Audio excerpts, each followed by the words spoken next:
Dr. Eric Kelly III and a host of phenomenal speakers from all around the globe for this 7-day virtual event that you don't want to miss. The mission of the Black Business Expo is to raise scholarship money from kids all the way from high school all the way from college. The Black Business Olympics is one of the largest Black business showcases in the world. It is an opportunity for businesses and companies to showcase their businesses globally. We are going to be giving away laptops up to $5,000 away to students. Again, I'm Olivia Appleberry, the founder of 2 Cents Finance and one of the speakers for the expo. I am so excited to see you there. For more info, go to www.blackbusinessexpousa.com or call 919-308-9090 and hope to see you there.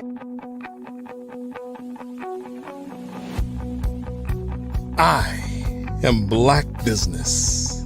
From the moment I wake until the time I sleep. Yes, I am Black Business. I am Black Business. Tell me, are you Black Business? I am Black Business. Do you support Black businesses? Listen, I support Black business because I am Black Business. Black Business Expo, one of the largest business showcases in the history of Black business in the world. The world! Sign up today at www.blackbusinessexpousa.com or call 919-308-9090. I am Black Business. I am Black Business. From the moment I wake until the time I sleep, I am Black Business. I am Black Business. Are you Black Business? I am Black Business. Do you support Black businesses? I support Black business because I am Black business. Black Business Expo, one of the largest business showcases in the history of Black America in North Carolina. Sign up today at www.blackbusinessexpousa.com or call 919-380-9090. I am Black Business. I am Black Business. From the moment I wake until the time I sleep, I am Black Business. I am Black Business. Are you Black Business? I am Black Business. Do you support Black businesses? I support Black business because I am Black business. Black Business Expo, one of the largest business showcases in the history of Black America in North Carolina. Sign up today at www.blackbusinessexpousa.com or call 919-380-9090. I am Black Business. I am Black Business. From the moment I wake until the time I sleep, I am Black Business.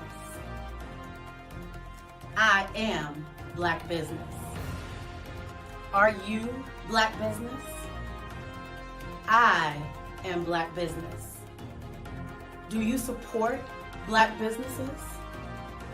I support Black business because I am Black business. Black Business Expo, one of the largest business showcases in the history of Black America in North Carolina. Sign up today at www.blackbusinessexpousa.com or call 919-380-9090. I am Black Business. I am Black Business.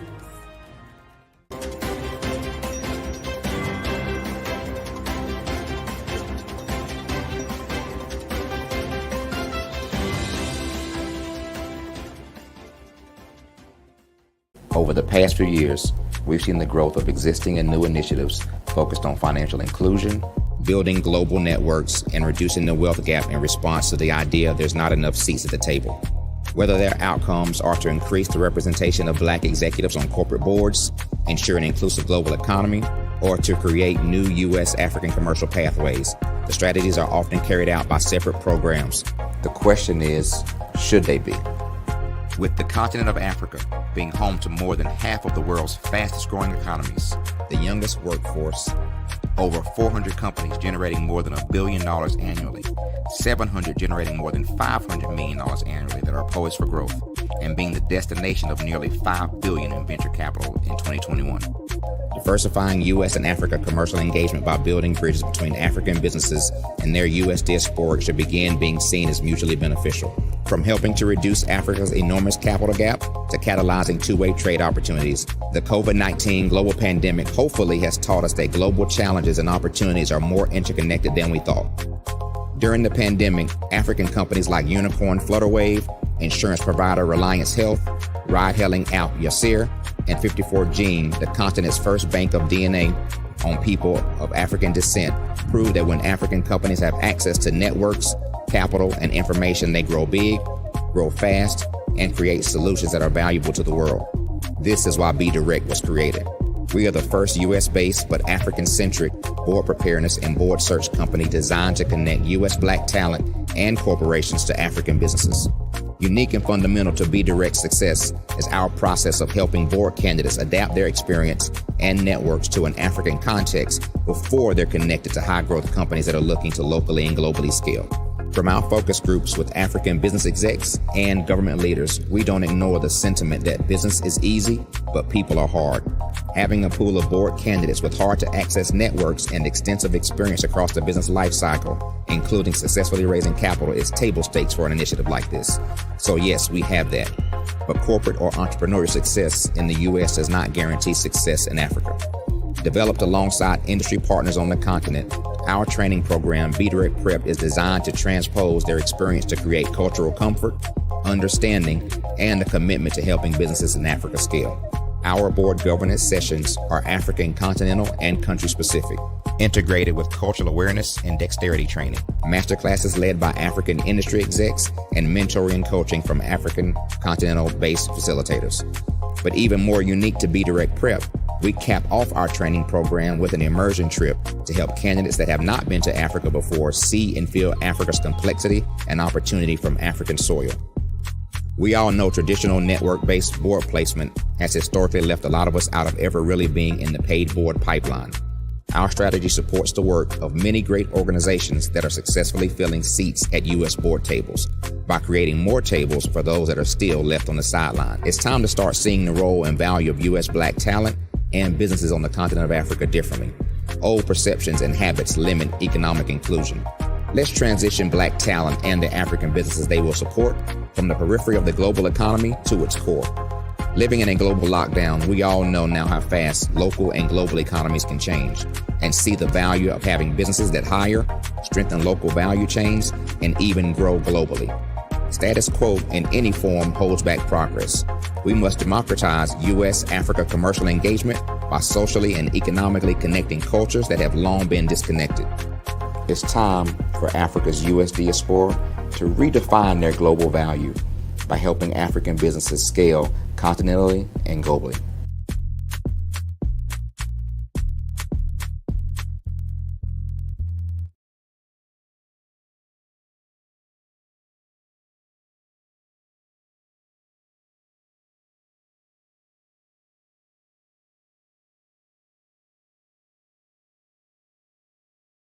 Are you a forward-thinking entrepreneur or business owner? The world is changing faster than ever, and it's time to pivot and adapt to the future. Hello LLC is here to help you do just that. Hello stands for helping enterprises leverage leading-edge optimizations. Our innovative solutions can streamline operations, reduce overhead costs, and give you a competitive edge in a market projected to reach $5 trillion by 2030. By pivoting to the metaverse, businesses can tap into a rapidly growing market that is projected to be a significant part of daily life for 25% of Americans by 2026. As a full digital metaverse agency, the Hello LLC can help you create custom solutions to streamline operations, increase productivity, reduce costs, and drive brand recognition. Why should you pivot to the metaverse with the Hello LLC? By leveraging cutting-edge technology, you can provide immersive experiences for your customers, expand your global reach, and unlock new revenue streams. Contact us today to make the pivot.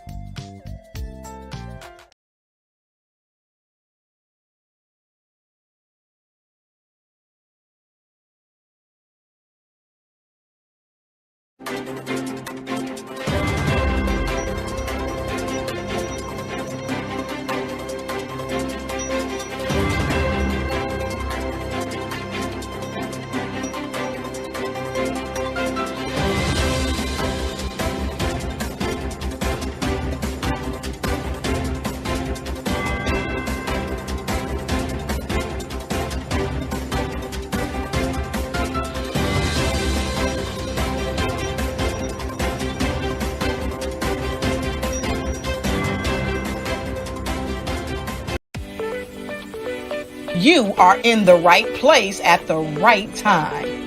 The Black Business Network opens again for its Black Business Olympics, a 24/7 broadcast on business, strategies, global branding, social media marketing, finance, advertisement, and much, much more. Featuring the top, most powerful entrepreneurs and speakers and thought leaders from all around the world as they gather together for this phenomenal event. Join the Black Business Network streaming live into the metaverse, STEM City, USA, Black Multiverse, Pod TV, Roku, Hulu, iHeartRadio, Apple TV, YouTube, TikTok, Instagram, Google Podcasts, Facebook, LinkedIn, IBM TV, Spotify, and Twitch. Tune in today and be a part of this amazing movement. The Black Business Olympics welcomes you.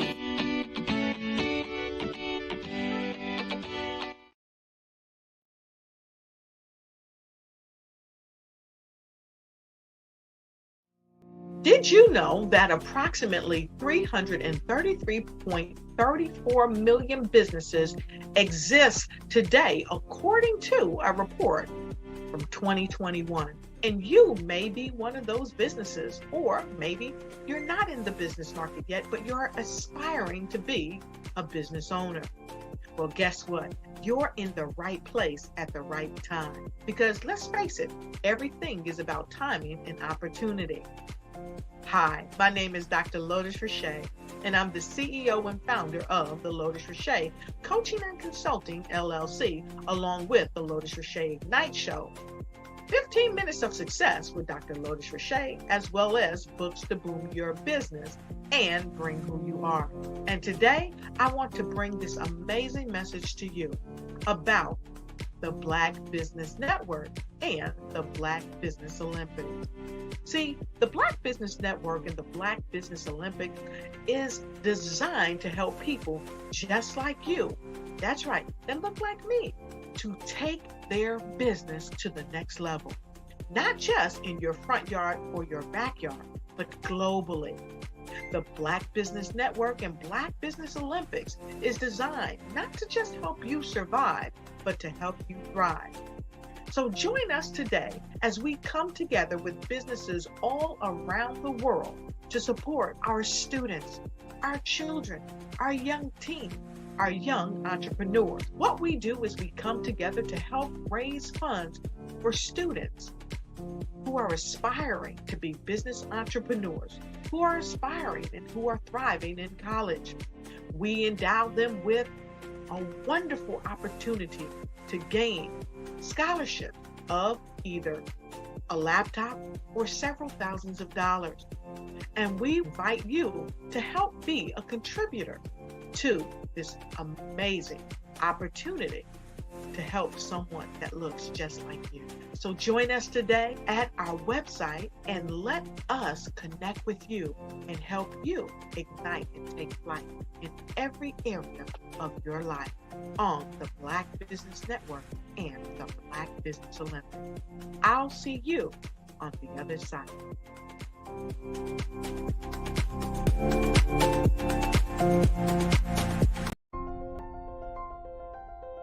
What if you could build your own city?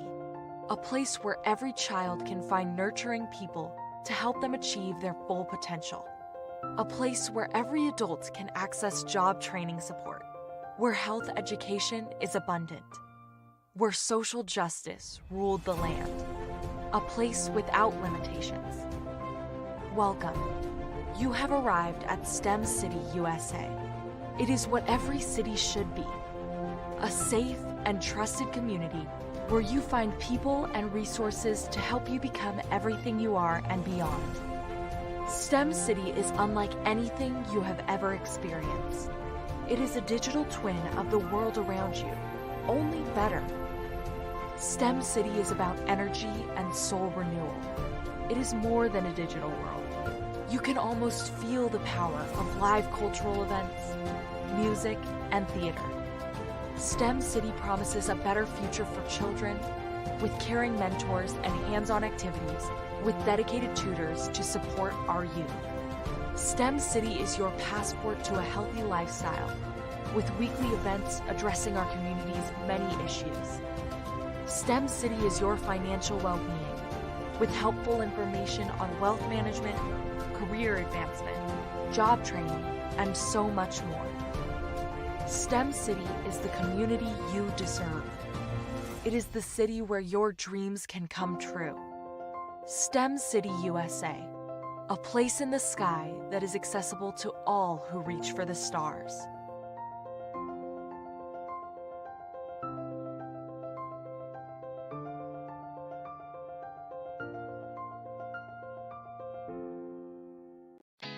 Did you know women represent just 3% of Fortune 500 CEOs and less than 15% of corporate executives at top companies worldwide?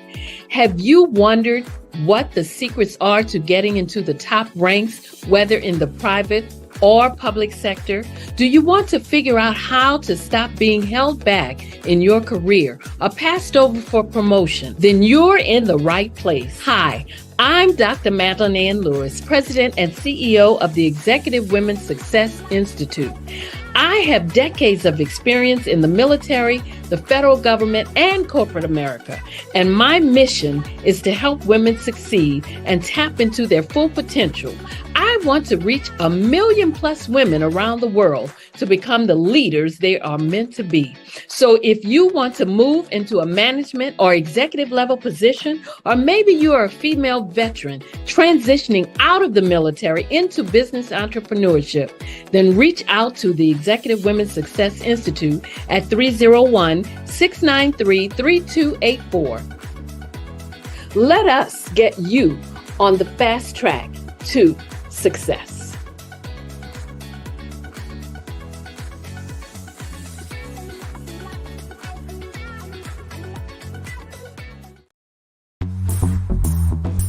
Attention all entrepreneurs and companies. Are you looking for reliable and efficient virtual assistants and back office support to help you manage your business tasks? Look no further than Superwoman Business Services.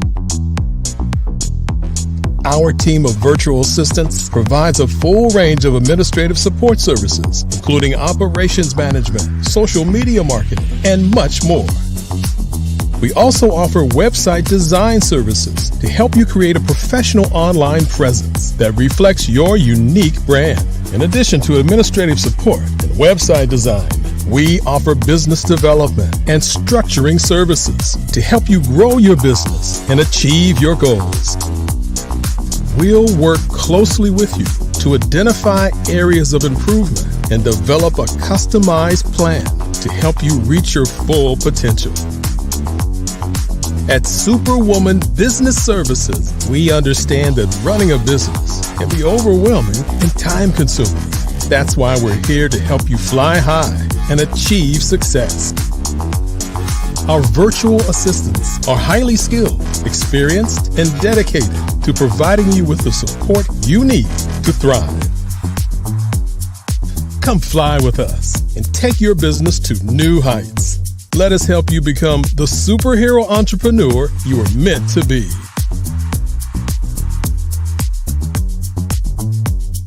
Contact Superwoman Business Services today to learn more about our back office support services. Come fly with us and take your business to new heights.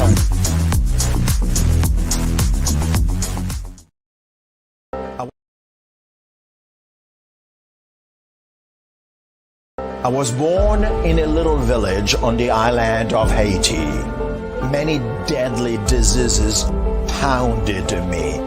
It is as if they were on a mission to end my existence on this earth. I refused to give up. In 1983, I left Haiti and came to the United States of America. And I came with $5, 2 shirts. I didn't speak in English. I came to Atlanta. I got a job. I was a doorman. I was a doorman with a dream. What I used to come on stage. I'd rehearse this moment that I'm standing in front of you. That's the power of a dream. Maybe today is the day you begin acting as if you already have it. And then step out with full force. Take a risk. No condition is permanent. Don't let your situation distract you. You are chosen. You are called. You are born for a purpose in this life.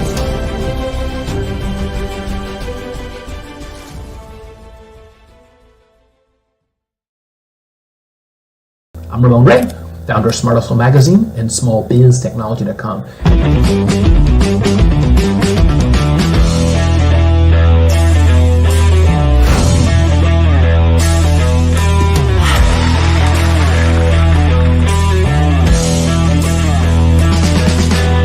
You're here today to celebrate small business success.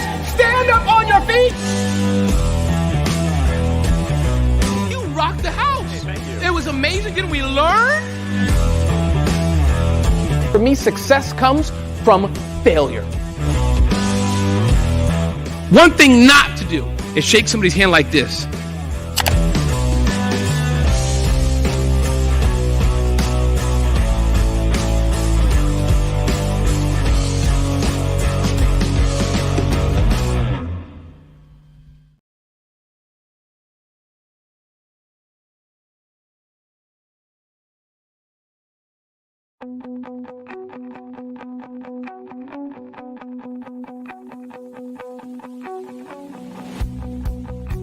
I am Black Business. From the moment I wake until the time I sleep. Yes, I am Black Business. I am Black Business. Tell me, are you Black Business? I am Black Business. Do you support Black businesses? Listen, I support Black business because I am Black Business. Black Business Expo, one of the largest business showcases in the history of Black business in the world. The world! Sign up today at www.blackbusinessexpousa.com or call 919-308-9090. I am Black Business.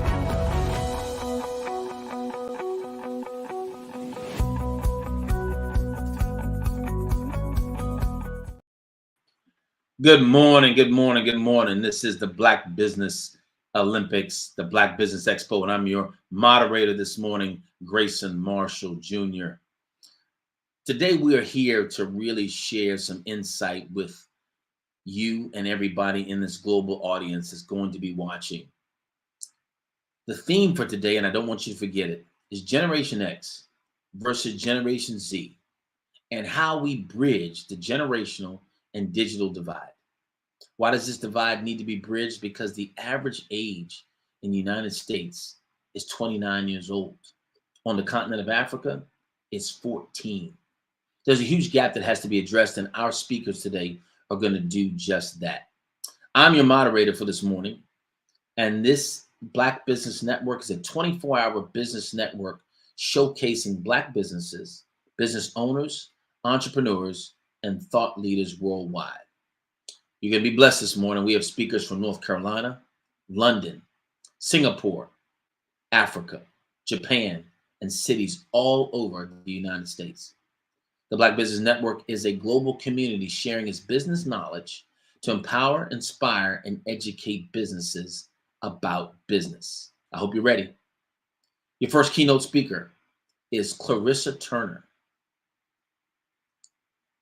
Growing up with two wonderful parents, Kenneth and Nancy Turner, in a faithful household, Clarissa Lauren was taught nothing is impossible when you believe.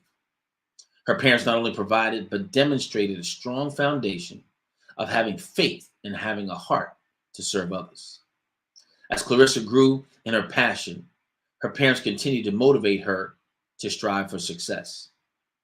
Their consistent encouragement taught her not to settle for staying within the box, but instead strive to reach opportunities outside of the box and assist others along the way.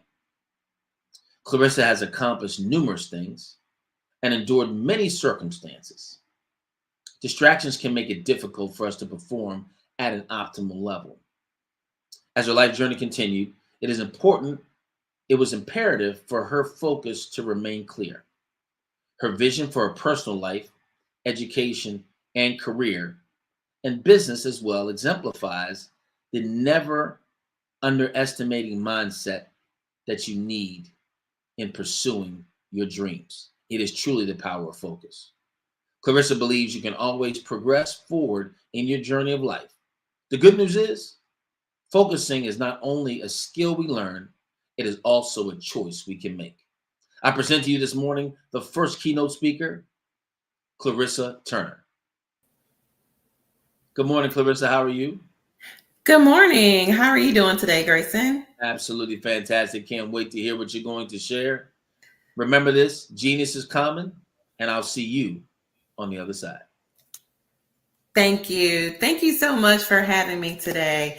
Today, I want to introduce to some and present to others the importance of making sure that we have focus while we are gaining and writing our business plans, while we are going throughout our lives to gain and reach different goals that we may have set, whether it's fitness goals, business goals, or mental goals. So today, I want to give you a little background.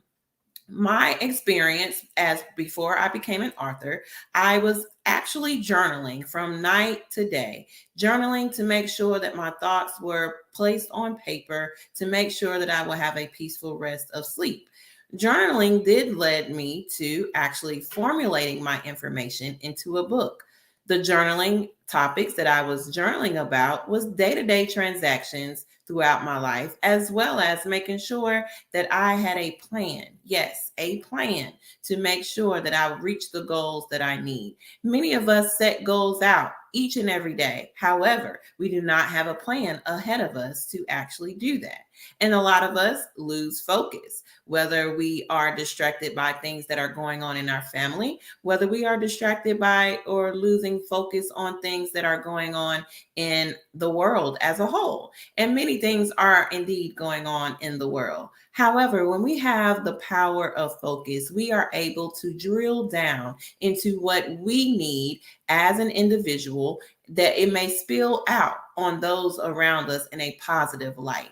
So today, I want to present to you the power of focus, the key to unlock your inner greatness.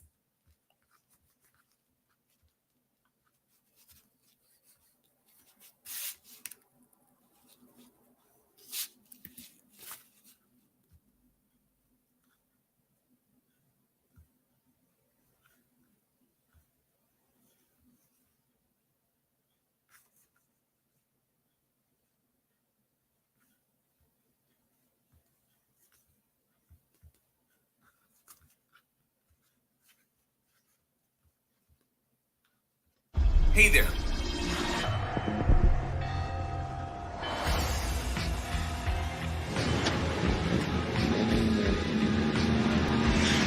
La connexion. La connexion.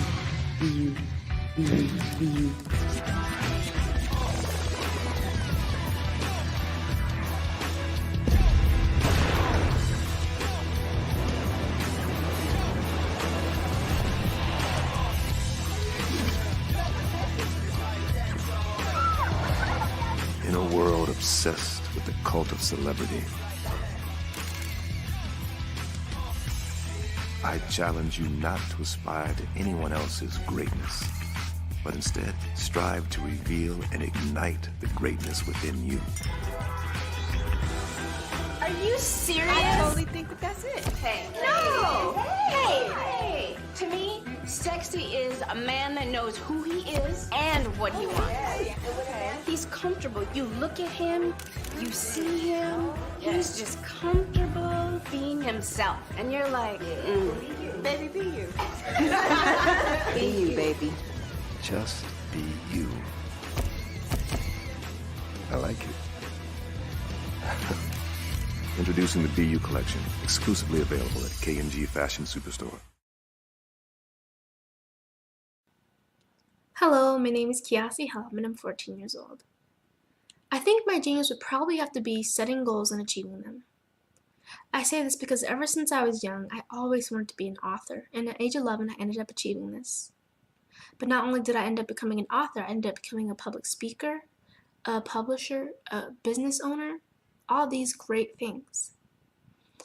The name of my business is Written by Kids Publishing Company. I decided to start this company because I thought it was important for me to help kids my age express themselves through literacy and just achieve their own goals. Because to me, achieving goals is the best thing in the world to feel. It's you just achieving things and aspirations that you set for yourself. And I know that everybody is capable of this because even if you don't end up achieving the goal, you still tried your best, and that's the most important thing. And everybody is capable of this because genius is common. Thank you.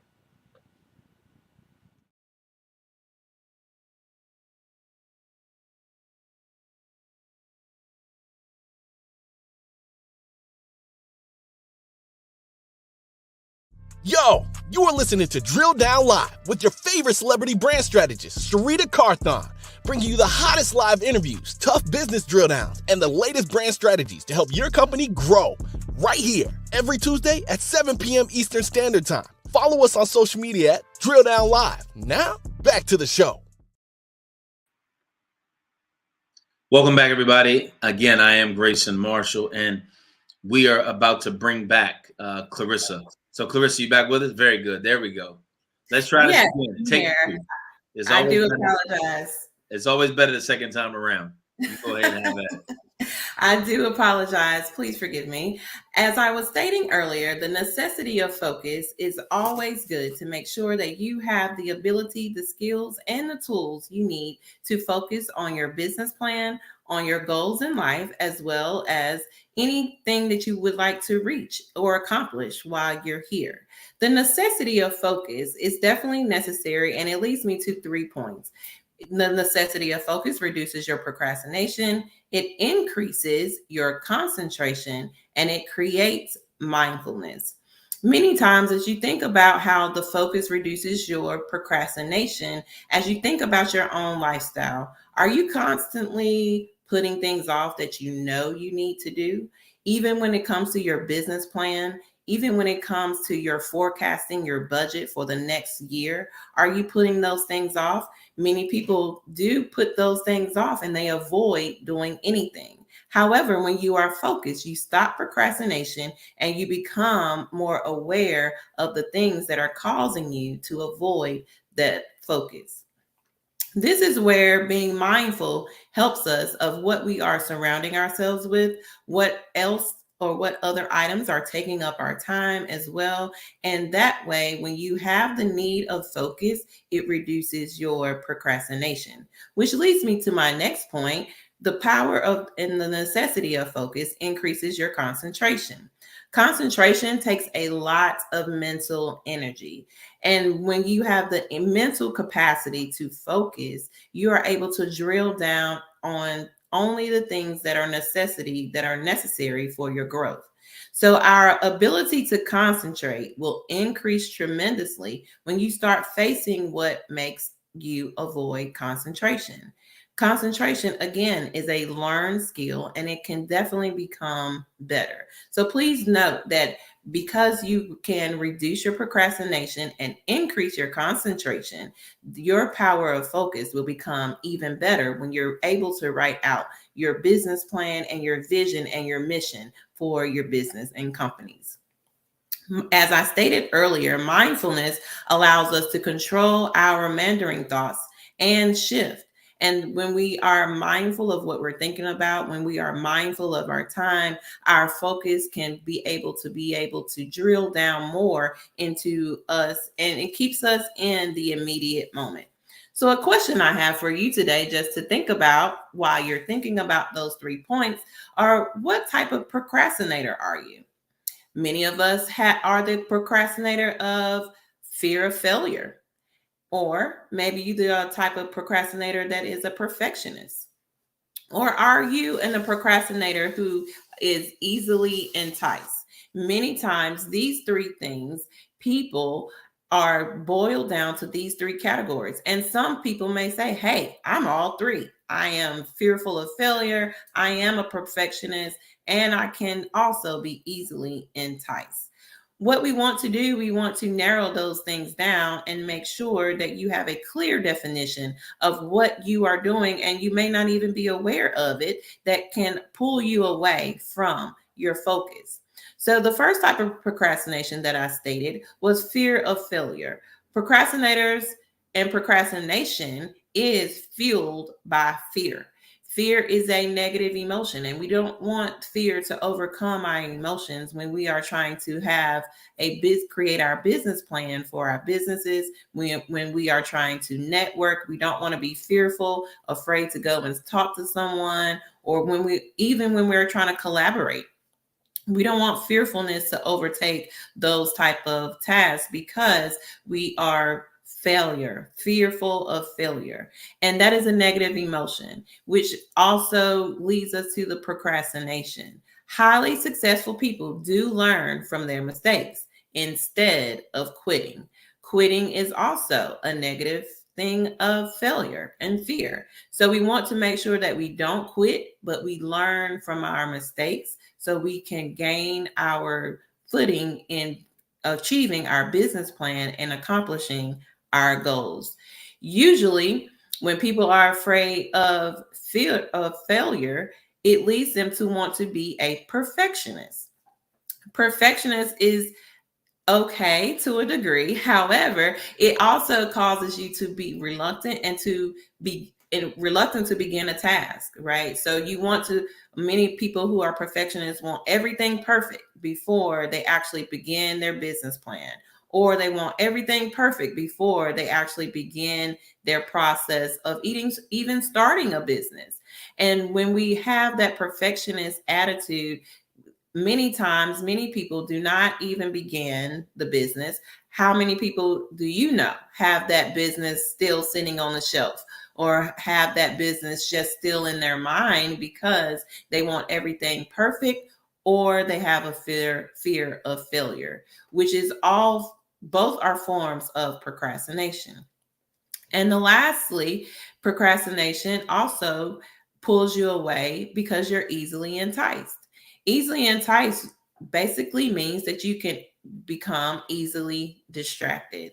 Many times people are ready to be pulled away from social media, Twitter. We have all of these things out here that can be easily distracted. People are distracted when they're driving. People are distracted when they're walking. How many people have you walked past that their heads are down on the phone, not paying attention?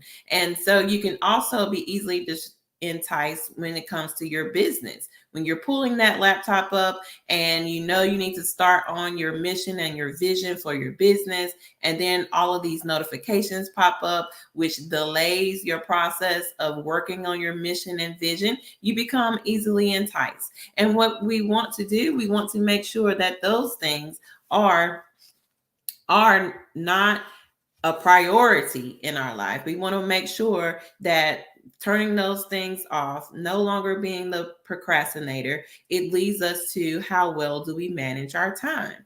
So think about when you are managing your time on a day-to-day basis. If you can scale your time on a scale from 1 to 5, how well do you manage your time?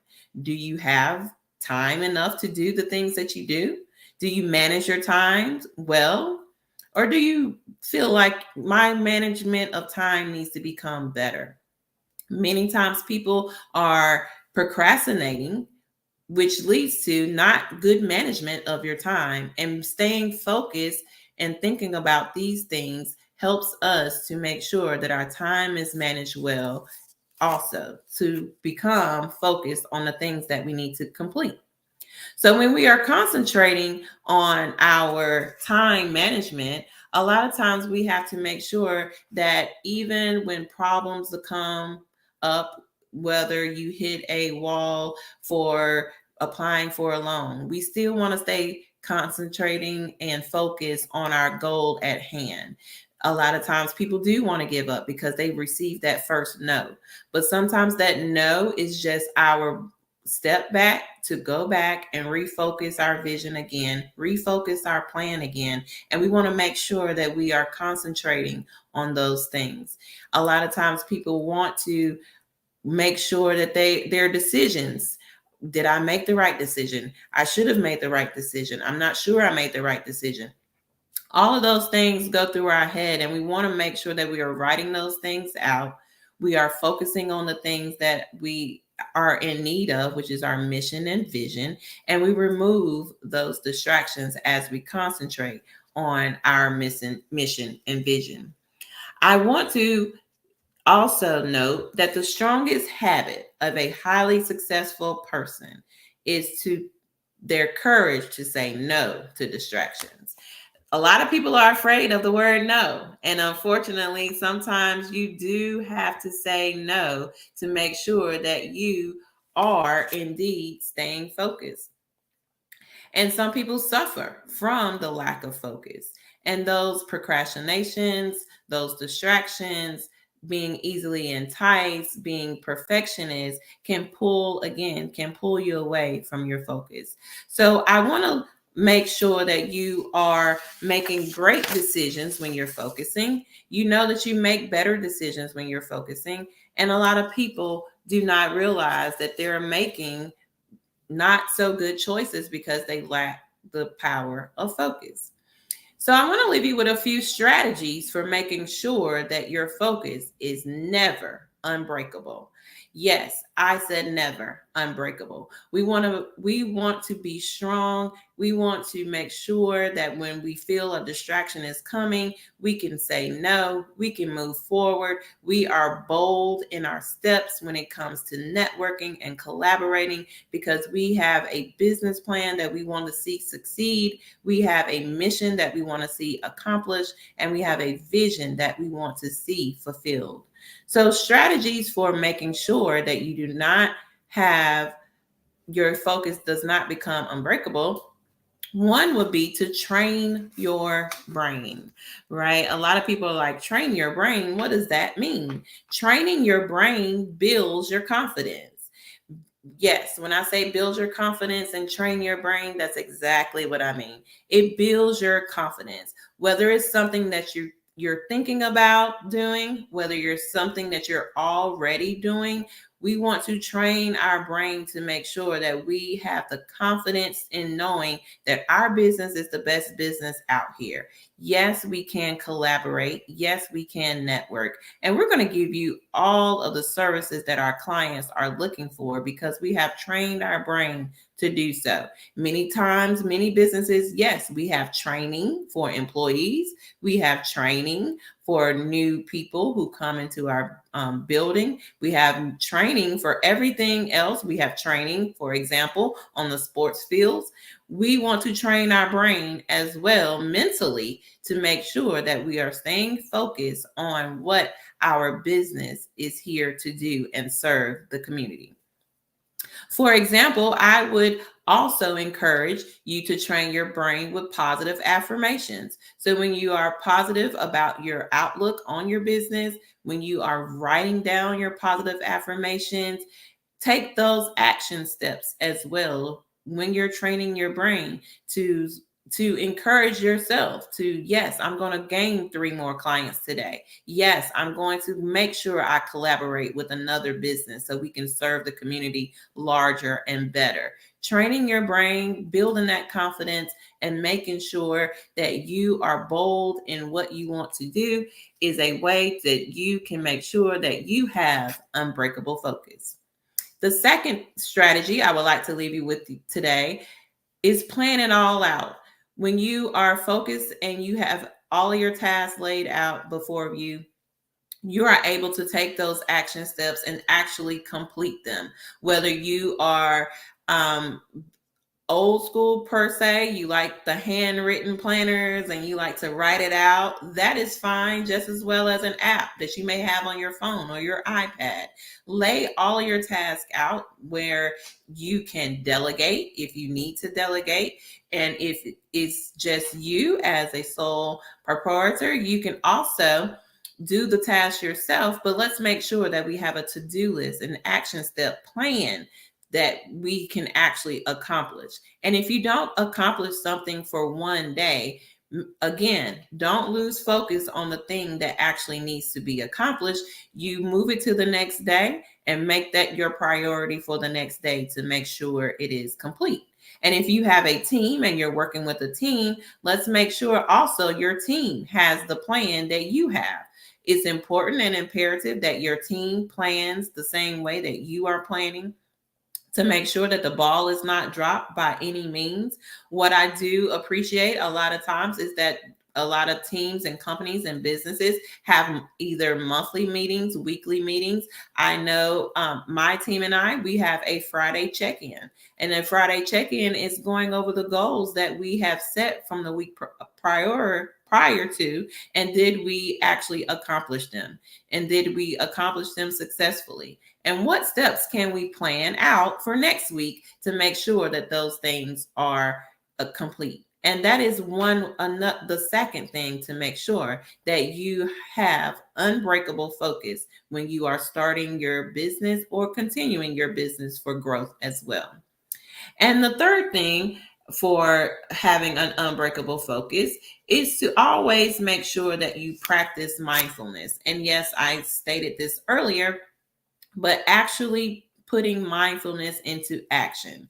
And what I mean is sitting in that quiet place now that the leaves are falling, we have the fall weather, it's a little brisker outside, taking that brisk walk to clear your mind, or sitting out in the park for the moment, quiet time, no cell phone, no watch buzzing off, right? We have all these devices that, again, can cause us to procrastinate. However, when you practice mindfulness in that quiet space, you can always bring your focus back to the forefront.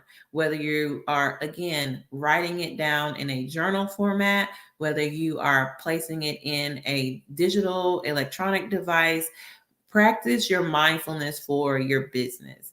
Making sure that you have your focus on exactly what your business is set out to do. If you are looking at your results from your monthly meetings and your plans, and you see that you are drifting away from your vision and your mission, it's time to practice mindfulness so you are aware of what is going on in your business and how to surround yourself with the moments to actually bring in your focus. So a lot of times our thoughts can shift us from day to day, from yesterday to the day before. And having that mindfulness allows us to take the time to train our brain to also plan it all out, as well as so that you will have unbreakable focus.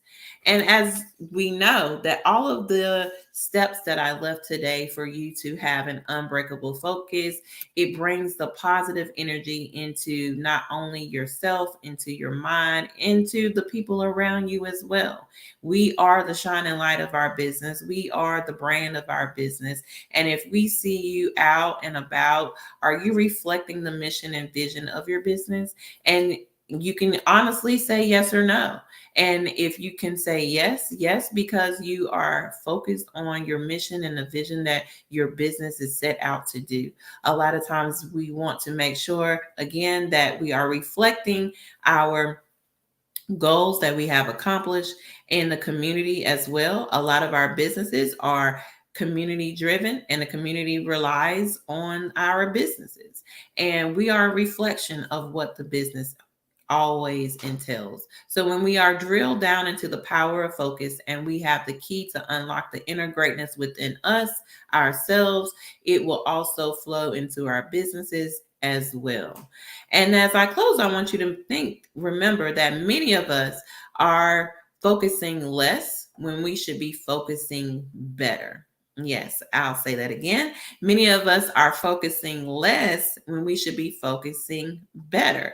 For example, we have professional football teams. This is that season now. A lot of people are watching all the time. However, they are training their bodies throughout the season. Even in the off season, they are developing their skills. They are becoming better at their focus, and they make sure that they grow as a habit. Their focusing becomes a habit.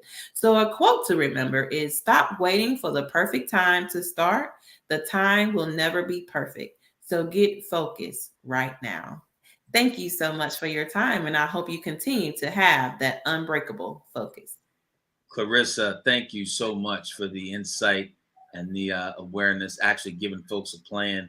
You know, when you talk about focus, to me, is one of the major things that we tend not to do. And we tend not to do because we are inundated with sensitivity and inundated with minutia from everywhere at every time. Absolutely. And it disallows us to really be intentional about the things that we do. So what you talked about today is really a helpful reminder that it's on us. I think all of the distractions allow for us to be able to make excuses for not finishing and follow through. Yes. And living in a world where excuses seem to be the apropos thing to do, the actual reason that I didn't finish, you give right. Consistent reminders of the fact that no, it's on you. The opportunity is there. You have to make it a point. You have to be intentional and focused on where you need to be. You know, exactly. you mentioned right at the end, there really is no perfect time, but the right time, and that's right now.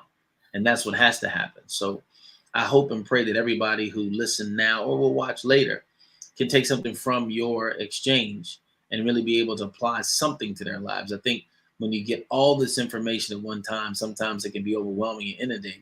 But I tell people, can you just take one thing?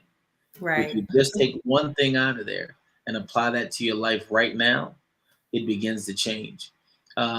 Before you go, if you had to give them one specific thing out of everything that you shared, that one thing that you believe can really be the catalyst to them engaging in a different way to produce different results, what would that be?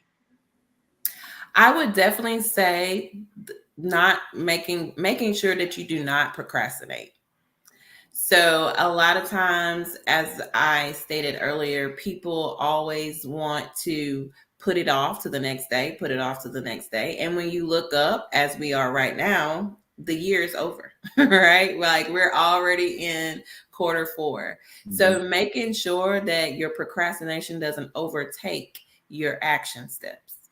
And when you do not, and when you make sure that your procrastination doesn't take over your action, you are able to drill down and make sure that your focus is unbreakable.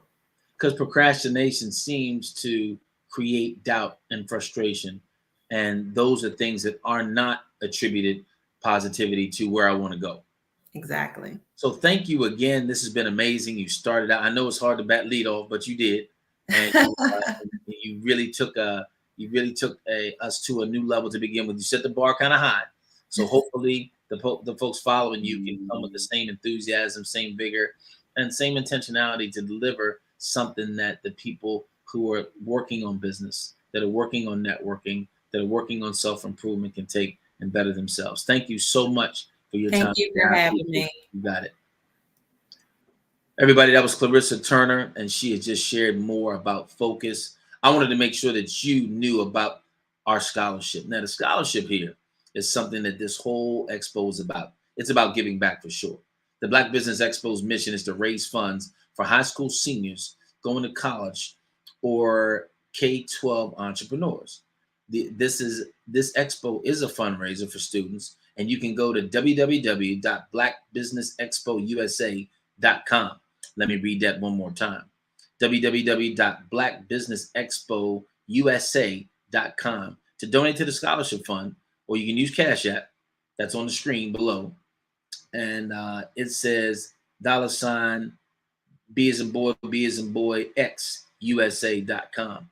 Make sure that you take the time out to do that. Our goal, and we always have to have one, is to give laptops and up to $5,000 to 10 students. Students can register online at www.blackbusinessexpousa.com to be a recipient. So you can go to that same website to donate, and you can also go to that same website to put yourself in position to be a recipient. Now, we can't do this thing without some amazing, amazing sponsors.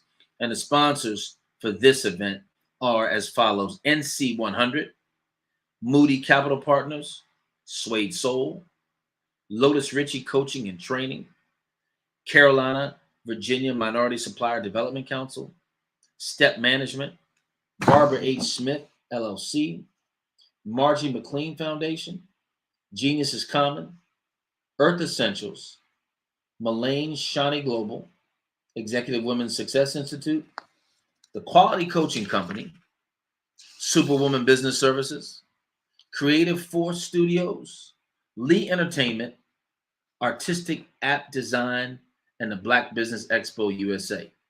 Genius is Common. I'll see you on the other side.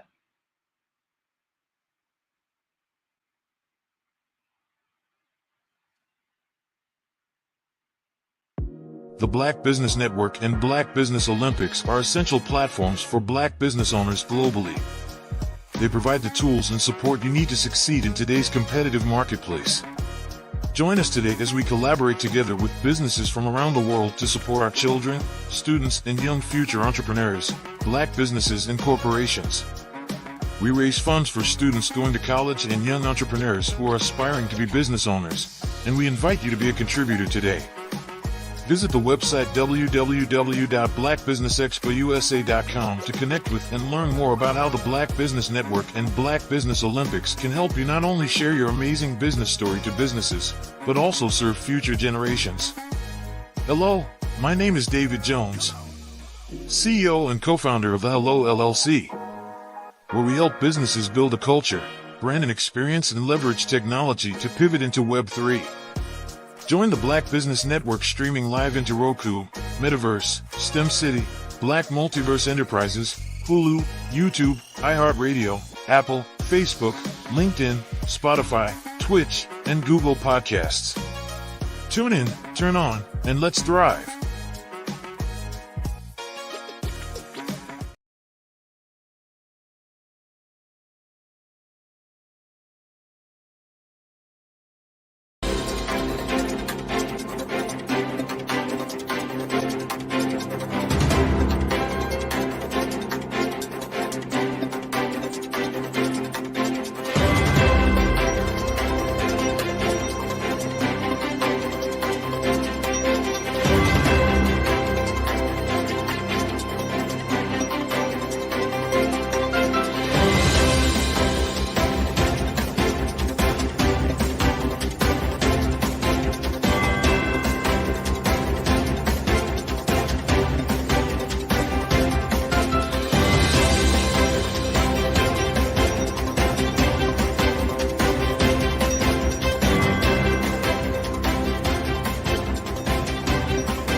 Dr. Eric Kelly III and a host of phenomenal speakers from all around the globe for this 7-day virtual event that you don't want to miss. The mission of the Black Business Expo is to raise scholarship money from kids all the way from high school, all the way from college. The Black Business Olympics is one of the largest Black business showcases in the world. It is an opportunity for businesses and companies to showcase their businesses globally. We are going to be giving away laptops up to $5,000 away to students. Again, I'm Olivia Appleberry, the founder of 2 Cents Finance and one of the speakers for the expo. I am so excited to see you there. For more info, go to www.blackbusinessexpousa.com or call 919-308-9090 and hope to see you there. I am Black Business. From the moment I wake until the time I sleep. Yes, I am Black Business. I am Black Business.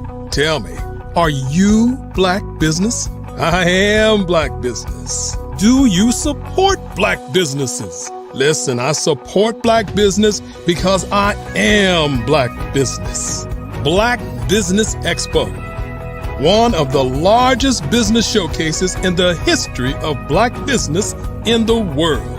The world! Sign up today at www.blackbusinessexpousa.com or call 919-308-9090. I am Black Business. I am Black Business. From the moment I wake until the time I sleep, I am Black Business. I am Black Business. Are you Black Business? I am Black Business. Do you support Black businesses? I support Black business because I am Black business.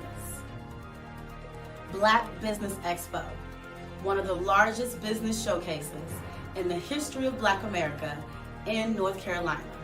Sign up today at www.blackbusinessexpousa.com or call 919-380-9090. I am Black Business. I am Black Business.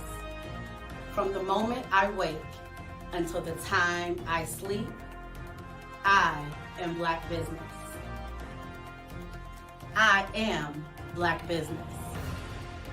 Are you Black Business? I am Black Business. Do you support Black businesses? I support Black business because I am Black business. Black Business Expo, one of the largest business showcases in the history of Black America in North Carolina. Sign up today at www.blackbusinessexpousa.com or call 919-380-9090. I am Black Business. I am Black Business. From the moment I wake until the time I sleep, I am Black Business. I am Black Business. Are you Black Business? I am Black Business. Do you support Black businesses? I support Black business because I am Black business. Black Business Expo, one of the largest business showcases in the history of Black America in North Carolina. Sign up today at www.blackbusinessexpousa.com or call 919-380-9090. I am Black Business. I am Black Business.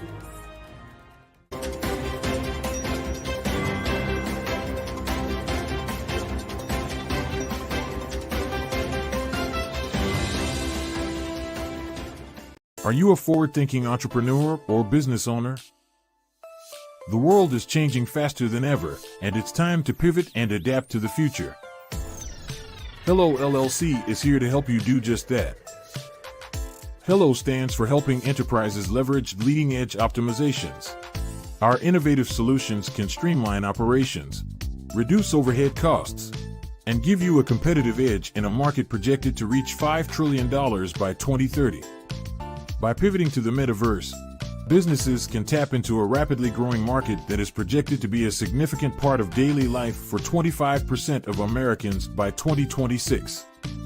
As a full digital metaverse agency, the Hello LLC can help you create custom solutions to streamline operations, increase productivity, reduce costs, and drive brand recognition. Why should you pivot to the metaverse with the Hello LLC?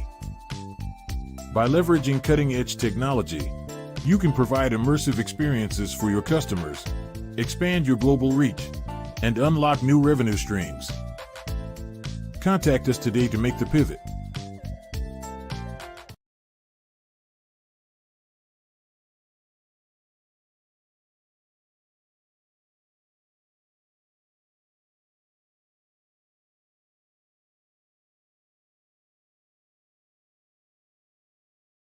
I am from Washington, D.C., but I was raised in Durham, North Carolina. I came to Durham when I was about 5 or 6, and then I traveled back and forth to D.C. because it's where my people are from.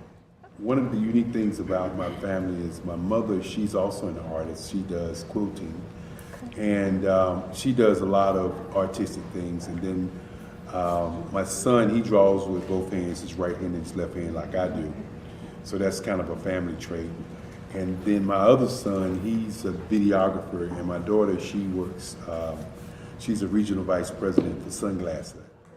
When you start out drawing and sketching, you want to continue to explore, you know, each avenue. I do pastels, I do pen and ink, I do painting, I do acrylics. I haven't done oils yet.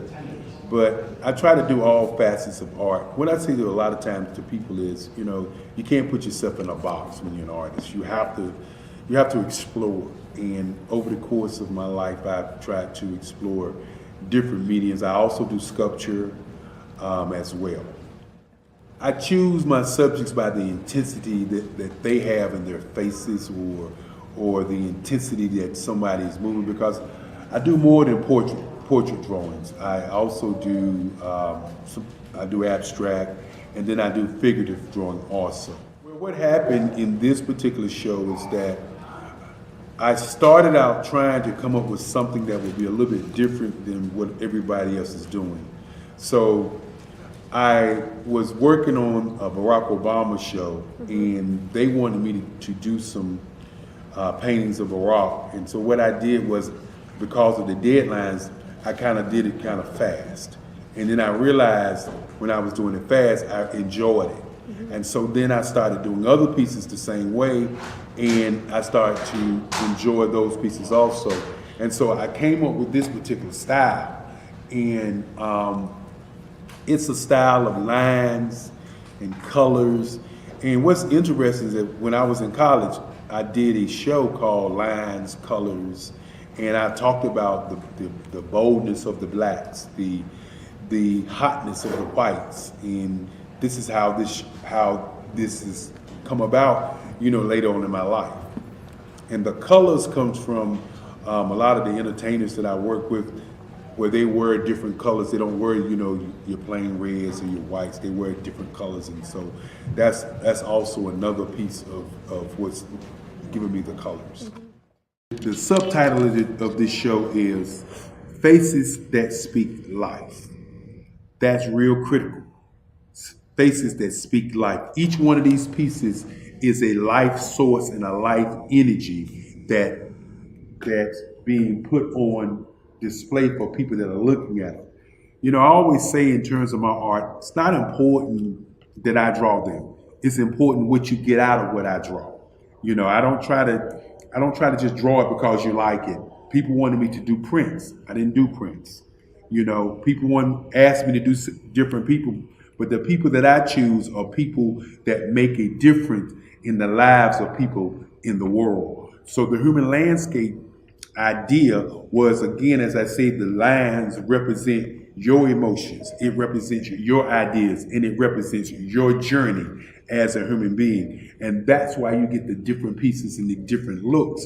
And as you notice, I try not to do one look that looks alike another look. And that's what's the most important part of this show.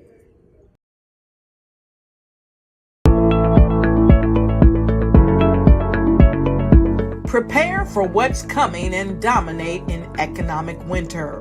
Stand strong and thrive by showcasing your great products and services globally through the Black Business Network and Black Business Olympics. The Black Business Network has showcased over 2,000 companies with over $7 billion in sales each year. Over 10 million attendees have viewed the rebroadcast each month. Through the Black Business Olympics, unique styles of business training and mentoring are turning students into business owners and entrepreneurial warriors who will dominate in any economy. Gain the ultimate advantage of the Black Business Olympics, 7 days of unbelievable topics and speakers speaking around the globe. Donate your time and experience to provide expertise and scholarships to students worldwide and change the world. Now, more than ever, new insights, tools, strategies, and capabilities are needed. This is your chance for a major presentation to the world. Fill out the form and join the more than 2,000 speakers who have presented to over 200 countries. Join the Black Business Network streaming live into the Metaverse, STEM City, Black Multiverse Enterprises, Hulu, Amazon, YouTube, iHeartRadio, Apple, Facebook, LinkedIn, Pod TV, IBM TV, Spotify, and Google Podcasts. Sign up today. Spaces are limited, and we will see you there.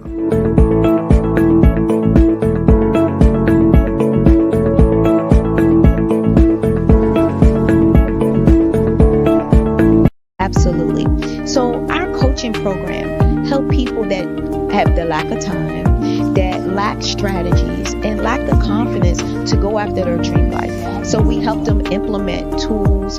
We help them implement, I love to leave the inherited lack of finances or the education behind finances. But it wasn't until I lost my firstborn, my only son, that life changed for me. And where I was going after it all, living the corporate life, hit my 6-figure income, and living in my dream house with my dream man, driving my dream car. Wow. I nearly lost it all. Wow. When I lost my son. And so I realized it only takes one financial catastrophe that can change your entire life. That's what made me start All New Beginnings.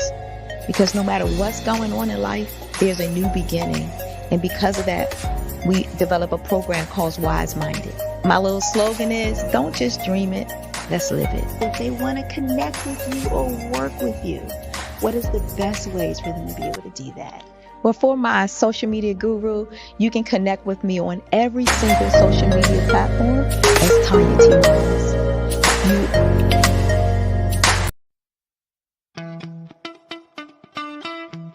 How many times have you been asked to help someone you didn't even know, a student, a business entrepreneur? Or did you ever even ask, where did they end up? That business, that friend, that entrepreneur. Well, just maybe they ended up in a gang, bankrupt, homeless, or worse, dead. Maybe they turned to crime, drugs, and alcohol. Did you ever wonder? Did you destroy their dream, or was your life always so easy? At the Black Business Olympics, we started a movement to help students complete Give them hope and foster success. Help them to leave their dreams of providing laptops, computers, and up to $5,000 in scholarship funds. Today, we ask you to help a student, a business owner, or an entrepreneur to realize their dream by sponsoring them, supporting them, and buying from them. Consider this. With $1.6 trillion in our Black community, we only ask for a small donation for our students, our businesses, and our entrepreneurs. And you can change a life today. So I ask you, what are you going to do? Sit on the sideline and watch our students in high school be leaders, miss out on their dreams from lack of resources? Or are you going to donate to the movement and change their future and yours as well? Give us a call today at 919-308-9090. Change their life by investing with action to the Black Business Olympic Fund. The Black Business Olympics, one of the largest business showcases of Black business in the history of the world.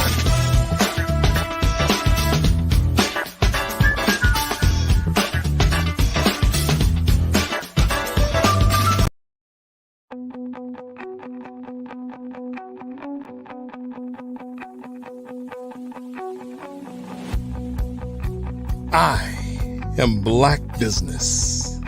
From the moment I wake until the time I sleep. Yes, I am Black business. I am Black business. Tell me, are you Black business? I am Black business. Do you support Black businesses? Listen, I support Black business because I am Black business. Black Business Expo, one of the largest business showcases in the history of Black business in the world. The world! Sign up today at www.blackbusinessexpousa.com or call 919-308-9090. I am Black business.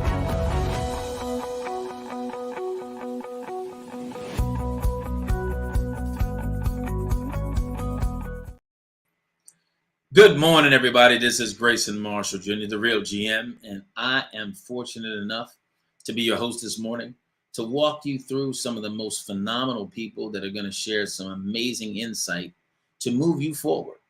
This is the Black Business Network, and it's a 24-hour business network, and it's always showcasing Black businesses, business owners, entrepreneurs, and thought leaders worldwide.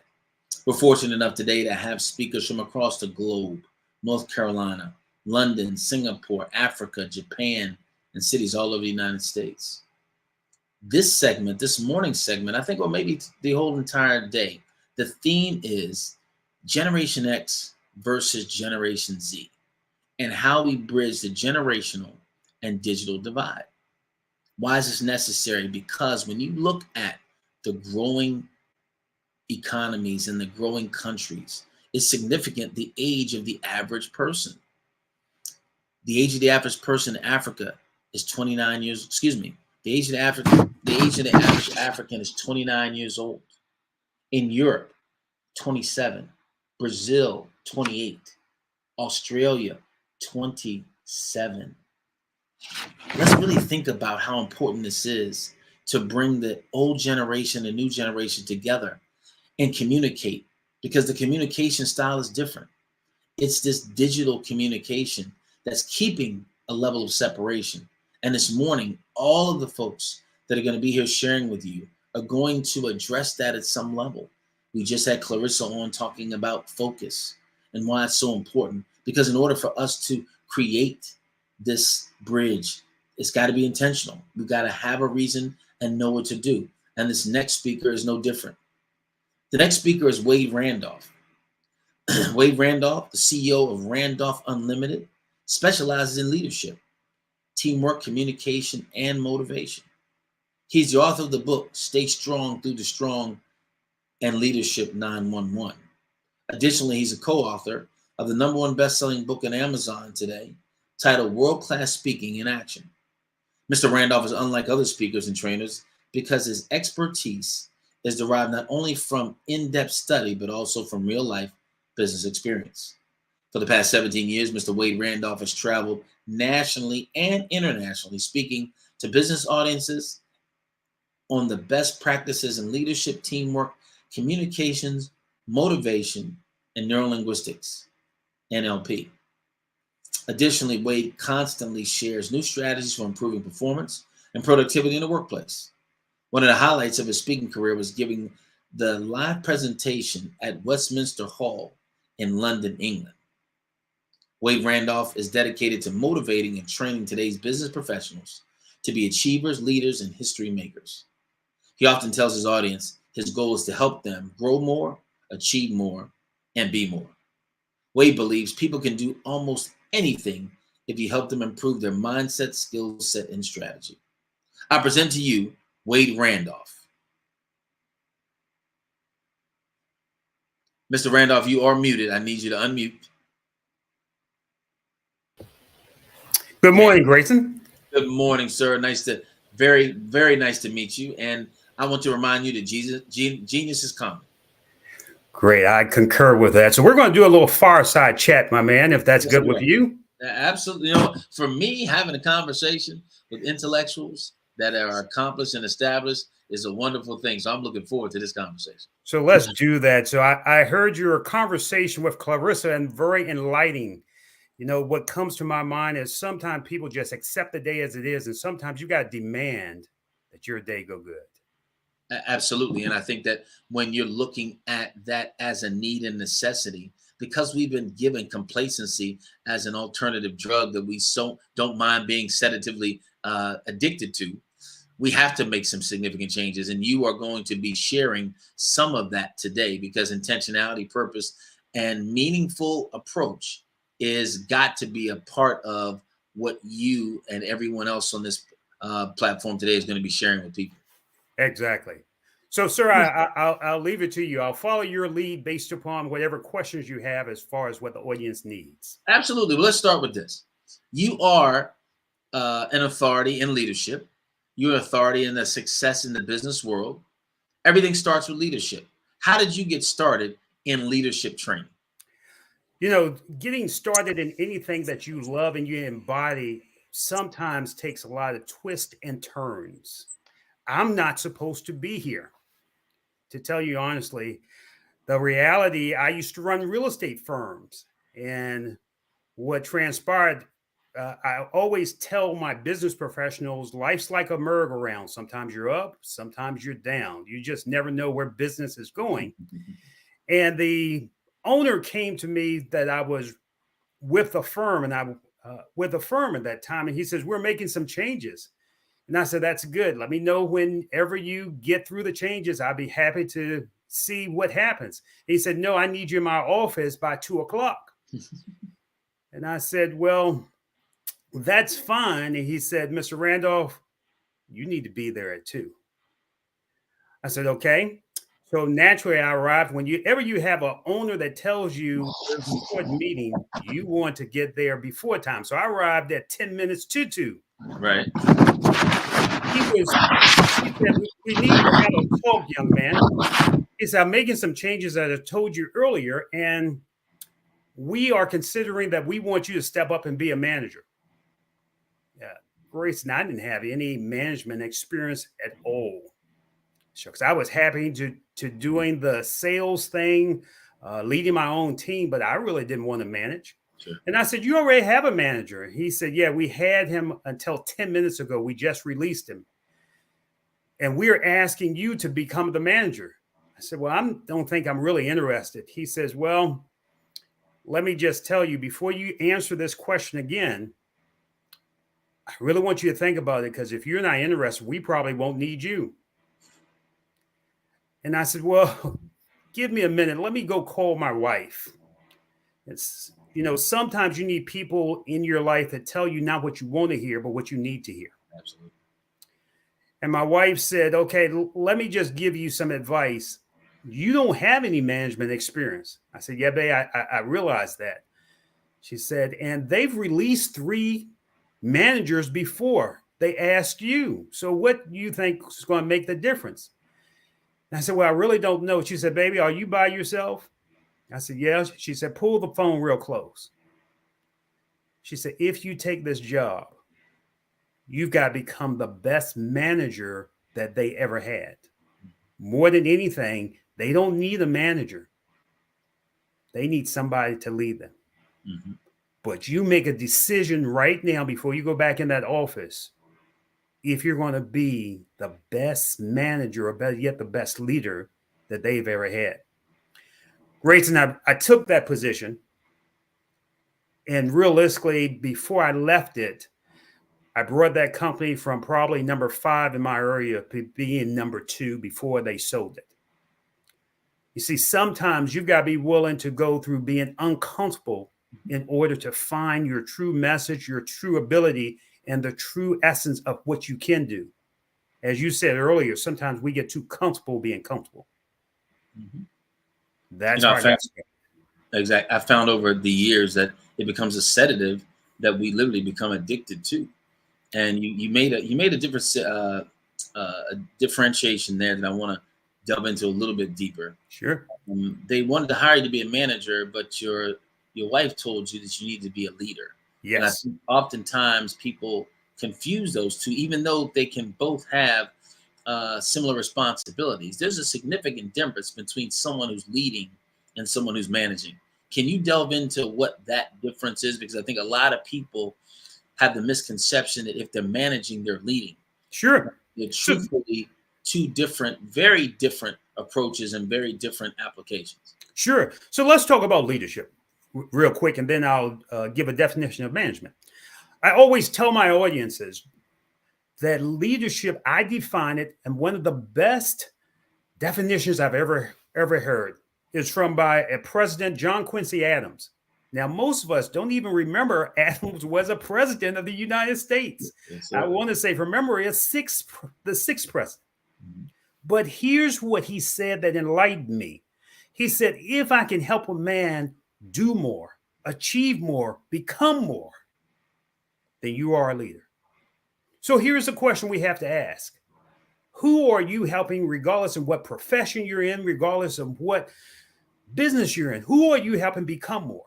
Who are you helping achieve more? Who are you helping in your environment to dream more?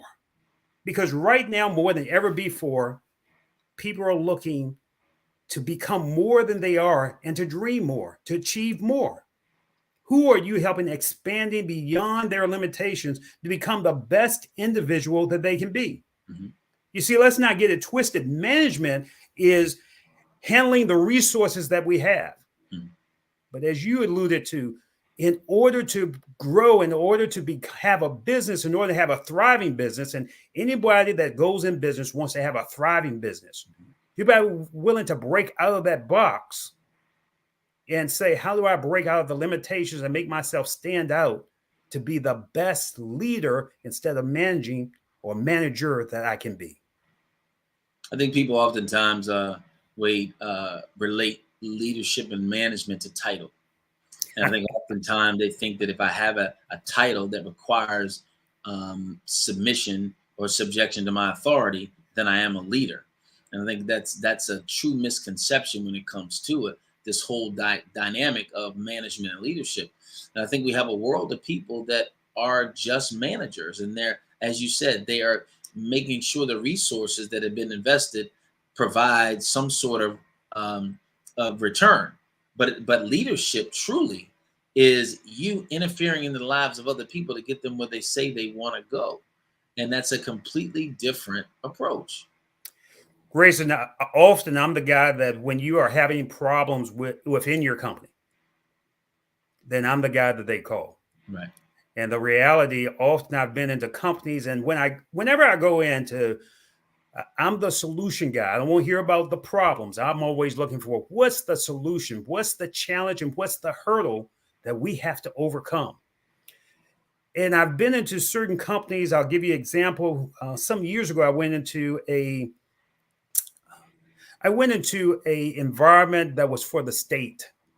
Whenever you go into an environment or organization that's for the state is always very interesting. So I always like to interview the CEO or the head manager. And I interviewed this gentleman, and he says, well, the problem is not with me. The problem is with my staff. They just don't understand what I need to achieve. And I said, well, what's your mission? You see, any leader that we talk about must have a mission.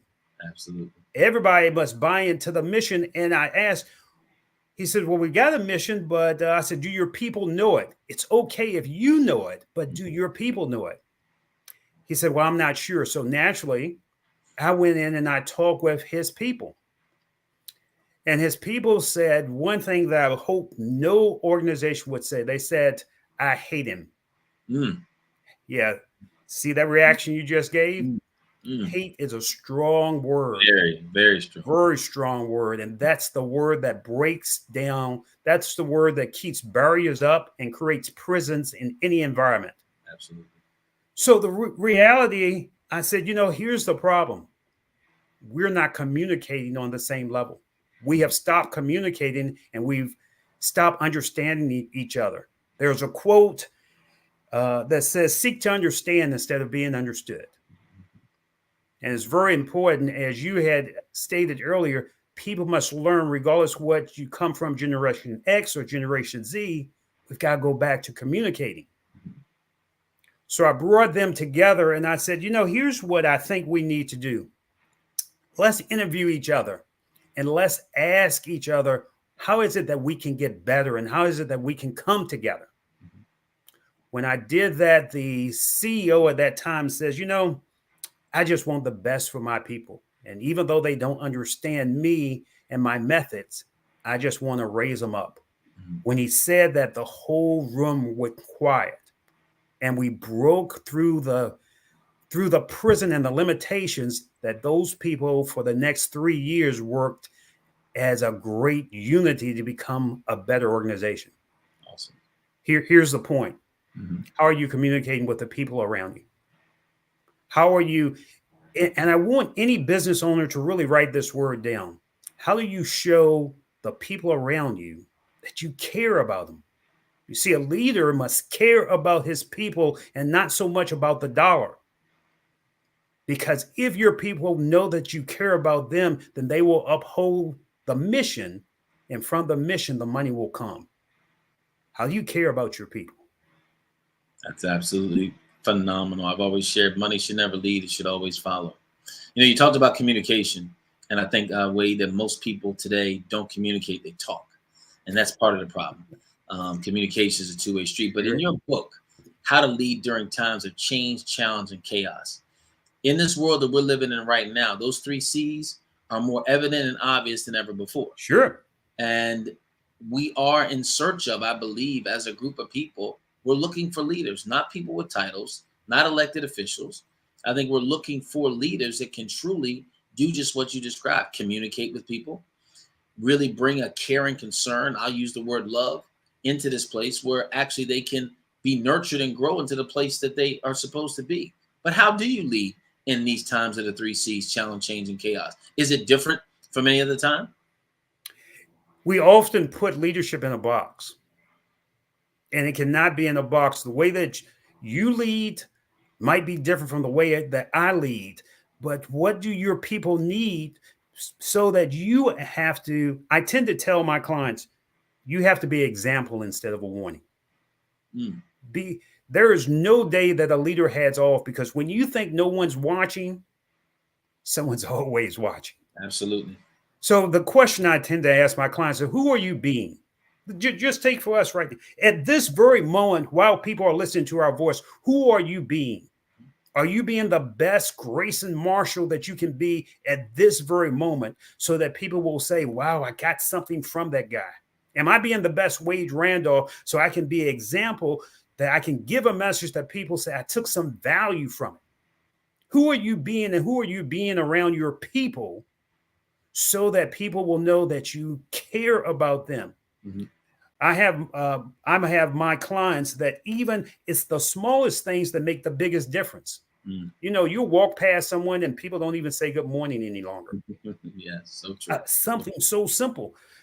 So what I want my clients to do is I want them to understand their people.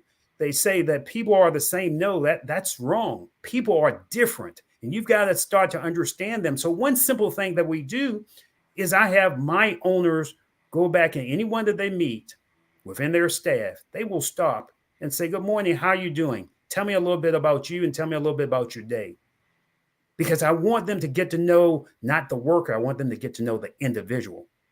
When you get to know the individual and the person knows that you care about them, then you've got a different dynamic.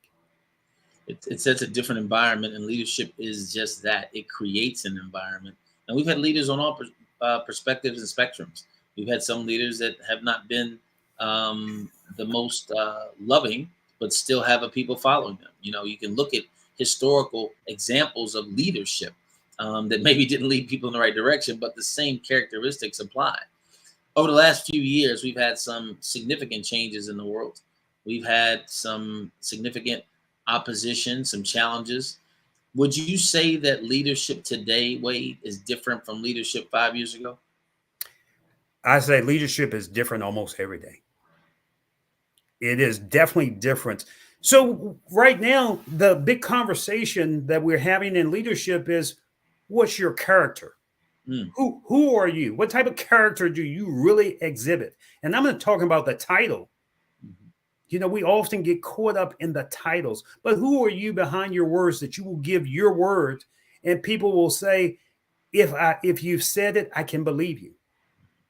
Do you respect me regardless if I'm working for you or with you? Is there a level of respect that when you give your word, when you say that you're going to do something, when you say you're going to do your part, will you respect what you do and will you have that responsibility to say, I did it at my best? Yes, it's different. But again, every day we've got to be willing to step up and bring out the best part of us, Grayson. Is that easy? No. Is it going to be difficult? Yes. Is it worth it? 100% it is. Absolutely. I just got back from speaking at a university. I was speaking to the sports program, and I asked in the room, Wade, I said, who in here is a leader? And ironically, nobody raised their hand. And I actually asked the question again, and it was still perplexing to them because I guess they didn't see themselves as that because they were so, I guess, enamored or consumed with the team concept. They didn't want to put light on themselves. So I'm going to ask you a question. People have said, and I believe this is one of the craziest statements in the world, he's a natural born leader. Well, there's nobody a natural born leader. Leaders aren't born, they're developed. But are there characteristics, Wade, that could be attributed to anyone who becomes a leader? Are there certain things that define a leader? Are there certain attributes that maybe would lend to someone having a better capacity to be a leader? Sure. And let me take a step back to your statement that you just made. Some people won't step up because they suffer from what's called possibility blindness. Go there, please. Go there. They can't see what's possible for them because they have brought into the culture and environment around them that possibility becomes a word that they never use. You see, often we've got to look at the past, but not allow the past to dictate our future. How do you get people to rise up beyond the team concept to be leaders? We've got to be willing to empower them. We've got to be willing to be. I tell my clients, and I often say, I want you to find someone that's a power partner. A power partner is someone that when you're in those dark times, when you go through the darkness of not knowing up or down or which way to go, you can call that person and say, hey, look, give me your opinion, but give me the opinion that will breathe life into me instead of breathing death into me. We've got to be willing to get people past possibility blindness. But the characteristics of a great leader, if you look through history, because we can learn from history in order to create an empowering future. Right now, people are looking for a future instead of the people that we have on Capitol Hill that are talking about the negativity and the party. We got to go back to talking about the people. If we're going to talk about the people, then let's go back to a few characteristics that we got to have. I said it earlier. You got to have character. Mm-hmm. Forget the title. Who are you behind your words? We've got to respect each other. Younger people, I used to run a radio show, and I had a young man from Washington, D.C. on, and I'm saying, Omi, why is it that you don't communicate with older people? And he said, well, you don't want to ask me that question. I said, yeah, I want to hear your truthful answer like you're asking me this morning, Grayson. Mm-hmm. And he said, you older guys don't listen to us. Sometimes you got to be willing to have the ability to listen at a deep level. Are you listening to the people around you so they know that you care about them instead of always giving solutions? People don't care how much you know until they know how much you care. Absolutely. Do you care? Will you respect me? I mean, when the lights go off, will you do what's right instead of trying to do what's wrong? Mm. Will you do what's right when people aren't looking? Will you be responsible? Will you, if you tell me, Grayson, that you're going to do this, then that's what I expect. Will you hold up your end? Mm-hmm. And the last thing is, you always have to be growing. Are you competent to do what you've said? And are you competent enough that you have the ability to be a leader? And if you don't, that's fine. But one thing you should do is cut off that TV, that idiot box, and cut on something to your mind that will help you grow. Absolutely. Those are the characteristics of a leader. With Wade Randolph, a leadership expert, his book, How to Lead During Times of Challenge, Change, and Chaos. I'm enjoying this conversation. As we move forward into leadership, all great leaders seem to have someone that they emulate or they have as a role model. Biblically, I can think of Elisha and Elijah. And what I find is that true leaders, if they're worth their salt, their proteges should accomplish more than they do. Mm-hmm. So as a leader, a global leader, a business leader, who was or who may have been some of your role models, some of your leaders? We might not even know them, because I found that most of the people that impact you, they're not the people that are on the billboards, right? They're the people that have those quiet conversations on the corner stoop that really give you direction. But I think for all of us, I think people that have become successful, they want to know, well, who are you listening to? Wow. Who's your Jethro? So I'm going to ask you, as a successful person, who's your Jethro? Who are some of the people that have spoken into your life and shaped the way that you see things, the way you respond, and the way you succeed? And I appreciate that question. I'm a project kid. Okay. 2112 Red Street. I'm a project kid. Okay. Didn't expect to even be here talking with you. If you remember, Grayson, in my time, in my day, being an old guy, don't mind to say age, we used to have kids that used to sign your yearbook. And you used to say, well, this is what I want to be. I always wanted to be a business professional. I remember one young girl, again, because I was a project kid, she put something in my yearbook that really changed my life. She said, she wrote that, and I keep it upstairs in my times when it's challenged. She said, you'll never be nothing. Mm. And probably you won't live past 18. Mm. Yeah, with friends like that, you don't need any enemies, do you? That's true. So true. And I had a older man that used to run a business in my neighborhood that, I don't know for what reason, he saw something in me when I couldn't see it in myself. See, sometimes you can't see the picture when you're in the frame. Mm-hmm. And the reality, Sam Plush, guy that was a black businessman, took me under his wing. And I was still a hard head. Used to still run with the guys, and he used to let me work at his restaurant Triangles here in Richmond, Virginia. Probably the smallest restaurant, takes up a little corner building in Churchill. Right. Never forget that I was running with the guys one night. Mr. Plush had called me into work. I didn't answer him. I was running with the guys, and make a long story short, we were stealing hubcaps. And I was so stupid. I grabbed the hubcap and something whizzed by my ear. I could hear pop, pop, pop, pop. And the guy we were stealing hubcaps from was shooting. Mm. Grabbed it, still being a hardhead, grabbed that hubcap and kept running. And when we got stationary, the guy that we were riding with, he said, "Man, I can't believe you got the hubcap and you kept it. Man, you're the man, huh? Take this $25, give me the hubcap." And I did that, and I thought I had earned some money. And when I got to work that night, Mr. Plush said, "Son, where have you been? I've been trying to reach you." I said, "Man, I was making some money." And he said, "How much did you make?" And I said, $25. And look, it didn't take me but 10 minutes.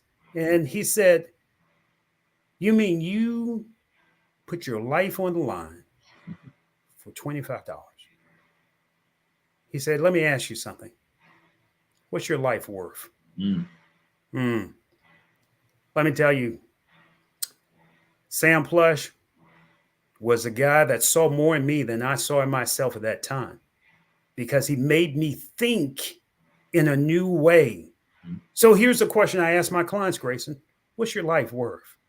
And I'm not putting a monetary value. Now, you might came up with a monetary value, but here's the thing I tend to tell my clients: your life's priceless.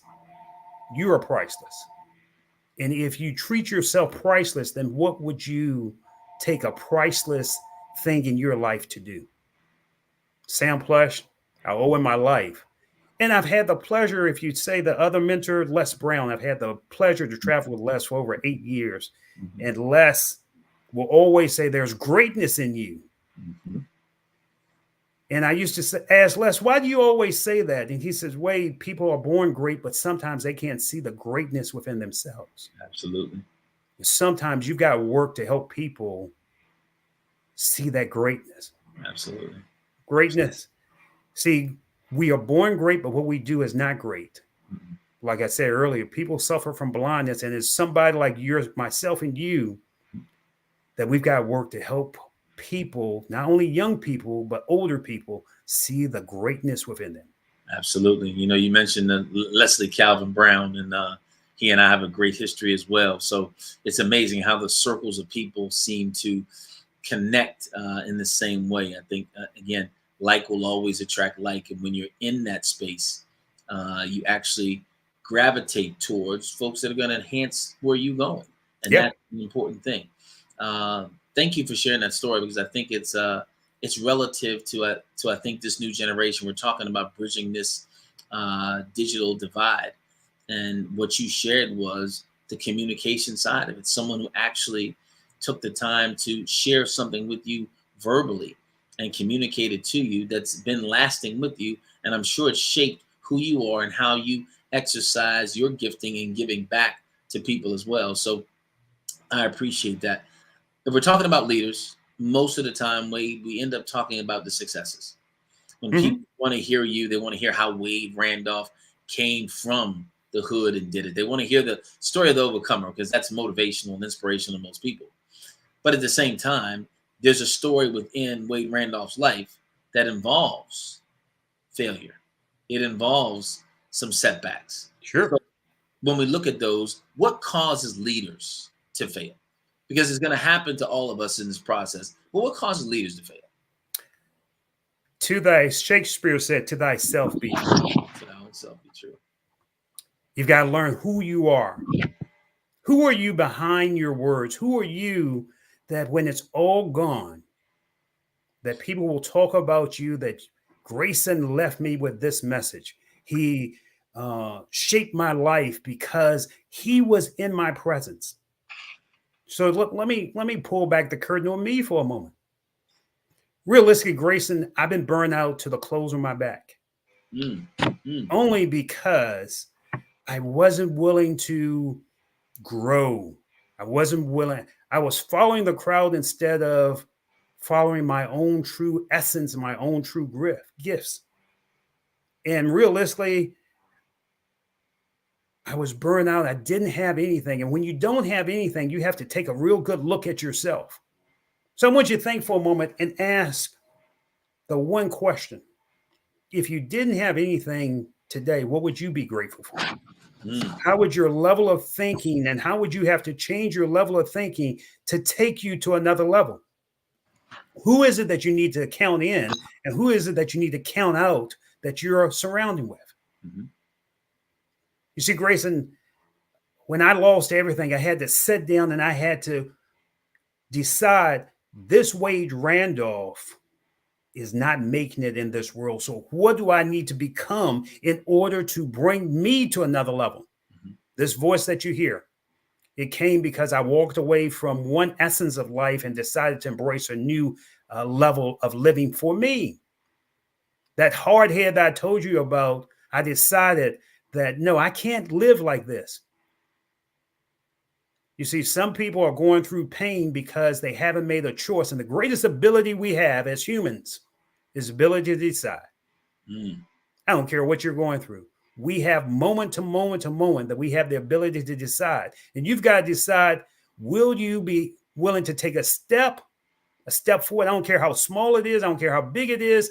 Will you be willing to take a step, or will you be willing to stay where you are and lie in the misery? Mm. That is the trauma tribe syndrome. They look for those that with similar issues, so I don't have to grow. All those things create a space for us not to have to grow, because if I grow, there's a new level of accountability. And that's where most people find themselves reluctant to do. New levels, new devils. They got, if I go to this next level, wait, that means there's something else there. To whom much is given, much is required. And of him will much be asked. You have an amazing way of articulating this. And you know what's funny is that it seems like people of color that articulate, we seem to get a different label about us. And I want to ask you this off cuff. How do you handle that part of it? Because when you articulate, well spoken, and authentic and real, all of a sudden the name Tom comes up, or those things seem to go with us. And sometimes it's restrictive when it comes to us leading. Have you ever had to face that, and how did you handle it? Yeah, Grayson. Again, I'm the guy that when you have a challenge, you call me. I'm looking for the solution. Right. And often I walk into different places, and they will look at me, and they will say, "Well, what is that guy doing here?" Mm-hmm. But see, I've worked on me. Mm. Mm. So here's why I invite the business professionals that listen to our voice to write down: can I? Constant and never-ending improvement. Mm. You see, it's not what we do when everybody's looking that makes a difference. It's what we do when people aren't looking. I'm reading. I have a new book, Muhammad Ali's Soul of a Butterfly. I'm going to read this weekend. I'm always searching for new information, new insights, new perspectives that will grow this guy, Wade Randolph, that you're listening to. Mm-hmm. But see, next year when you have this conversation with me, and hopefully we will, yes, I'll be a different Wade Randolph. Well, based on what you said, if I talk to you 5 minutes from now, you'll be a different Wade Randolph. When I talk to you tomorrow, you'll be a different Wade Randolph. Because I'm always growing. Absolutely. And I think that's one of the things that this digital divide that we're trying to bridge has got to happen. I think when people believe that they're already there, which is unfortunately what's been instilled in this next generation, they know it all. It's hard to have a conversation. It's hard to grow and have a divide reduced, because you got a young person who really hasn't had life experience telling someone who's had a bunch of life experience that they know more than they do because of technology and access to information. But I truly believe that hearing from you today and hearing your thoughts on leadership, very articulately shared, gives people a new perspective. It should make them step back and reevaluate themselves. I think good leaders, you talked about it earlier, you can't see yourself usually if you're inside the frame. As a leader, and this I will ask you a couple last two questions.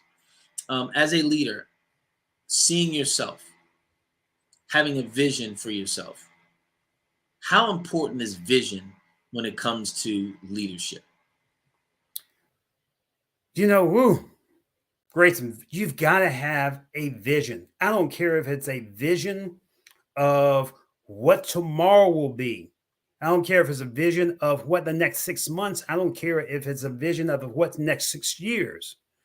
So I invite my clients to just sit down and write, what will next week be like? Because sometimes it's more challenging to have people that can write a year, 6 months, 2-year vision. What's the ideal perspective? What's the next ideal goals that you want to hit in the next week? And we break it down from week to week, or we break it down from month to month. Because the reality is, if we can help someone see beyond their present situation, then it helps them. So let me kind of make this, and let me give a strategy here.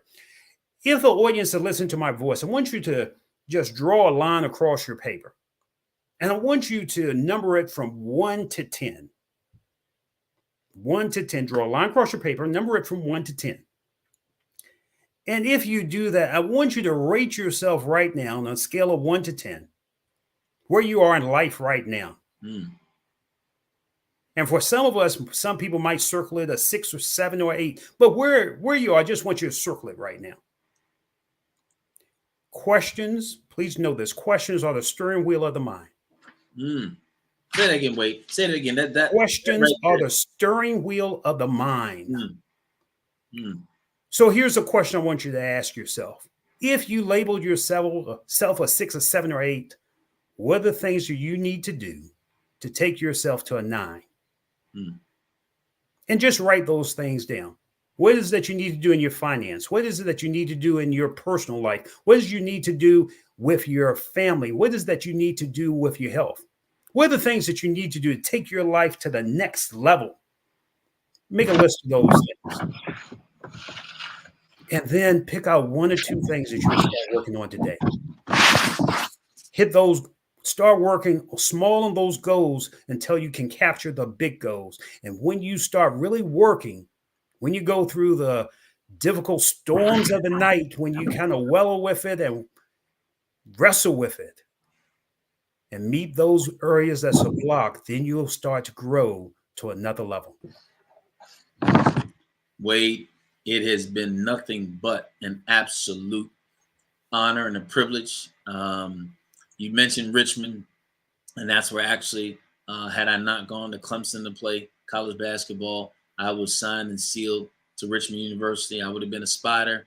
That's 90 miles from the crib. I'm born and raised in D.C., Southeast D.C., so I'm very familiar with that area, and I know what coming out of the hood in Richmond looks like. So I applaud you in every sense of the word, but I really want to congratulate you on the essence of your development and give back. I think oftentimes we don't celebrate each other. We look at each other to evaluate where we are and don't realize that what's for me is for me and what's for Wade is for Wade. So it's not about comparison.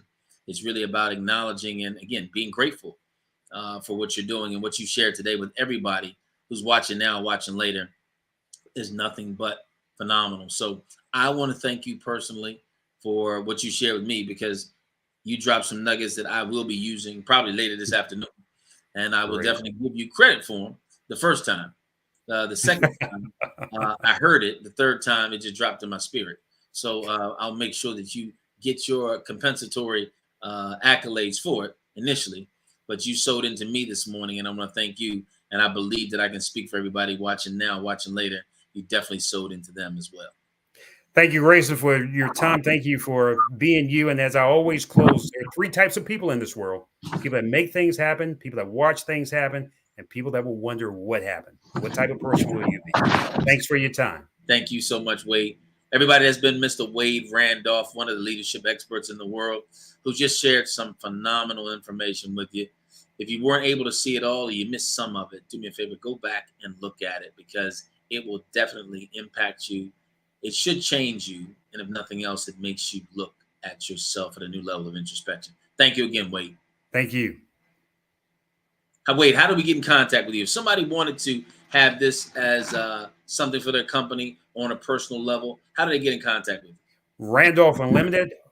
You can reach out to me at Randolph Unlimited. Let me make it simple. Or you can call my office, 804-986-1050, 804-986-1050.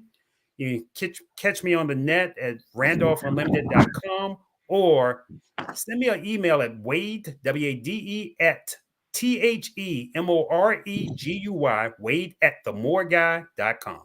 WadeAtTheMoreGuy.com. Genius is common, and we'll see you on the other side. You have to remember that this has been put together for your benefit, but also for the benefit of raising money for the scholarship. We want to make sure that we give the right equipment, direction, and leadership to young people that really, really need to have this happen. This is what this whole day is about. This is what this whole opportunity is about. And this is what this 24/7 thing is here. This is why we're doing this. If you want to donate, go to www.blackbusinessexpousa.com and please feel free to give from your heart. If you are a young person who is in need of some support, in need of equipment, or in need of some scholarship, put yourself in position to get it. We just heard about acting and doing the things that you need to do. You can act right now. Go to Black Business Expo USA and put your name in. Black Business Expo USA.com and put yourself in position to do just that. This 24-hour offering for you that highlights Black businesses, entrepreneurs, and business owners cannot happen if we didn't have the amazing amount of sponsors that we have. By name, let me share them with you. NC100, Moody Capital Partners, Suede Soul, Lotus Ritchie Coaching and Training, Carolina, Virginia Minority Supplier Development Council, Step Management, Barbara H. Smith, LLC, Margie McLean Foundation, Incorporated, Genius is Common, Earth Essentials, Melanie Shami Global, Executive Women's Success Institute, The Quality Coaching Company, Superwoman Business Services, Creative Force Studios, Lee Entertainment, Artistic App Design, and Black Business Expo USA. Genius is Common. I'm Grayson Marshall. I'll see you on the other side.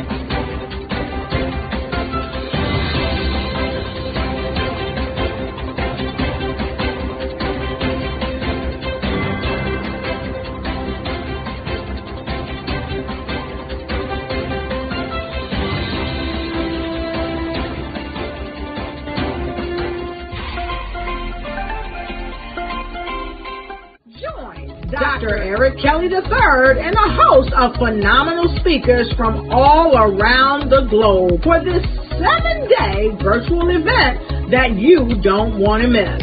The mission of the Black Business Expo is to raise scholarship money from kids all the way from high school, all the way from college. The Black Business Olympics is one of the largest Black business showcases in the world. It is an opportunity for businesses and companies to showcase their businesses globally. We are going to be giving away laptops up to $5,000 away to students. Again, I'm Olivia Appleberry, the founder of 2 Cents Finance and one of the speakers for the expo. I am so excited to see you there. For more info, go to www.blackbusinessexpousa.com or call 919-308-9090 and hope to see you there. I am Black Business. From the moment I wake until the time I sleep. Yes, I am Black Business. I am Black Business. Tell me, are you Black Business? I am Black Business. Do you support Black businesses? Listen, I support Black business because I am Black Business. Black Business Expo one of the largest business showcases in the history of black business in the world. The world!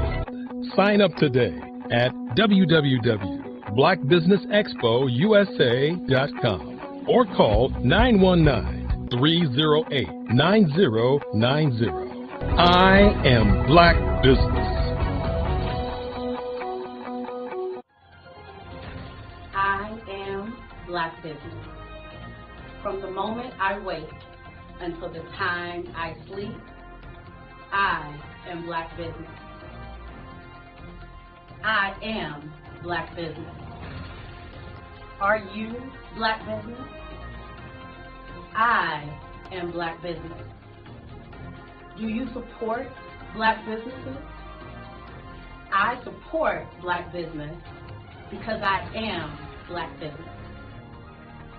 Black Business Expo, one of the largest business showcases in the history of Black America in North Carolina. Join Dr. Eric Kelly III and a host of phenomenal speakers from all around the globe for this 7-day virtual event that you don't want to miss. The mission of the Black Business Expo is to raise scholarship money from kids all the way from high school all the way from college. The Black Business Olympics is one of the largest Black business showcases in the world. It is an opportunity for businesses and companies to showcase their businesses globally. We are going to be giving away laptops up to $5,000 away to students. Again, I'm Olivia Appleberry, the founder of 2 Cents Finance and one of the speakers for the expo. I am so excited to see you there. For more info, go to www.blackbusinessexpousa.com or call 919-308-9090 and hope to see you there. I am Black Business. From the moment I wake until the time I sleep. Yes, I am Black Business. I am Black Business. Tell me, are you Black Business? I am Black Business. Do you support Black businesses?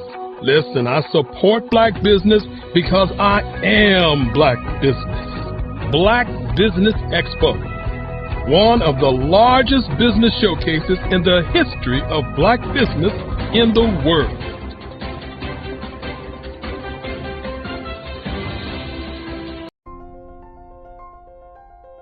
What if you could build your own city? A place where every child can find nurturing people to help them achieve their full potential.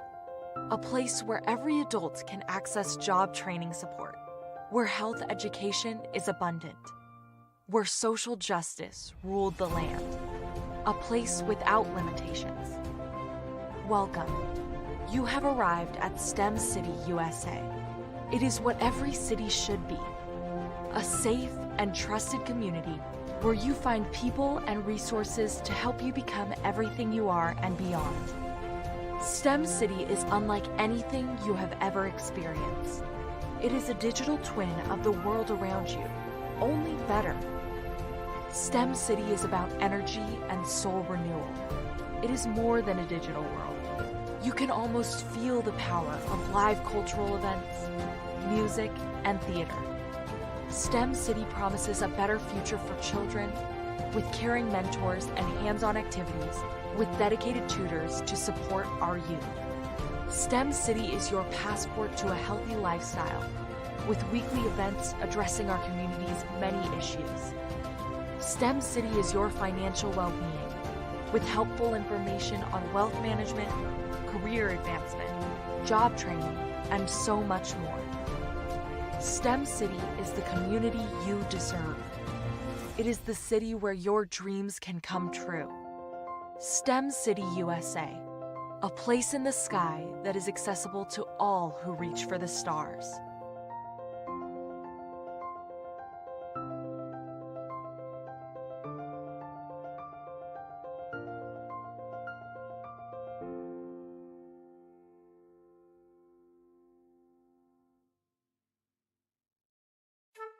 This is Dr. Arnold T. Petsworth. He's the owner of Petsworth Vet World. Business was steady, but then an influx of new four-legged friends changed everything. Dr. Petsworth welcomed these new patients. The only problem, more appointments, meant he needed more space. That's when Dr. Petsworth turned to his American Express business card, which offers flexible spending limits that adapt with his business. He used his card to furnish a new exam room, and everyone was happy. Built for Dr. Petsworth's business, built for your business, Amex Business.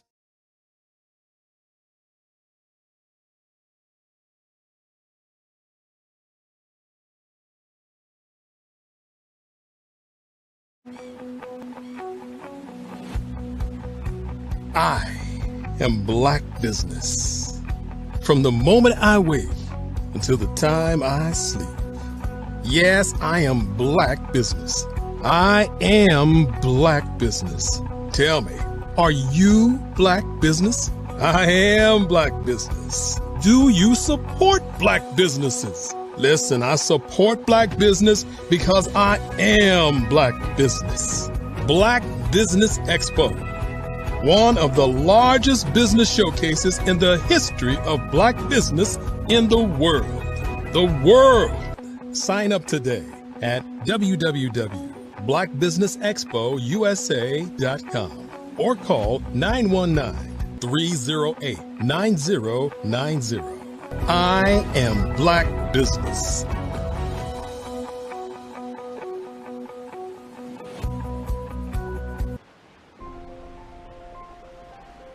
What if you could build your own city? A place where every child can find nurturing people to help them achieve their full potential. A place where every adult can access job training support, where health education is abundant, where social justice ruled the land. A place without limitations. Welcome. You have arrived at STEM City USA. It is what every city should be. A safe and trusted community where you find people and resources to help you become everything you are and beyond. STEM City is unlike anything you have ever experienced. It is a digital twin of the world around you, only better. STEM City is about energy and soul renewal. It is more than a digital world. You can almost feel the power of live cultural events, music, and theater. STEM City promises a better future for children with caring mentors and hands-on activities with dedicated tutors to support our youth. STEM City is your passport to a healthy lifestyle with weekly events addressing our community's many issues. STEM City is your financial well-being with helpful information on wealth management, career advancement, job training, and so much more. STEM City is the community you deserve. It is the city where your dreams can come true. STEM City USA, a place in the sky that is accessible to all who reach for the stars.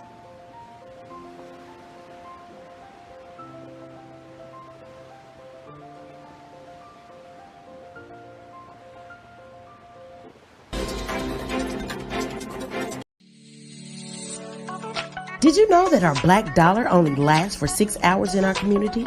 Yet other communities, their dollars last for 19 to 30 days. The Black Wall Street Nation. Black Wall Street Nation. Yes, that's why we created the Black Wall Street Nation. Black Wall Street Nation is a centralized directory available to all black businesses across the world. It was created for businesses like you, the ones that want to start and the ones who have a dream that have already started, such as businesses like Drop in a Bucket Productions, Valito Foods, Sugar Tea Branding Firm, All the Dazzle, Bun Cakeaholic, Miss Riot, and you. We'll have marketing, seminars, and some funding coming soon just for you. So, we want you to come and join us. www.blackwallstreetnation.com. See you there.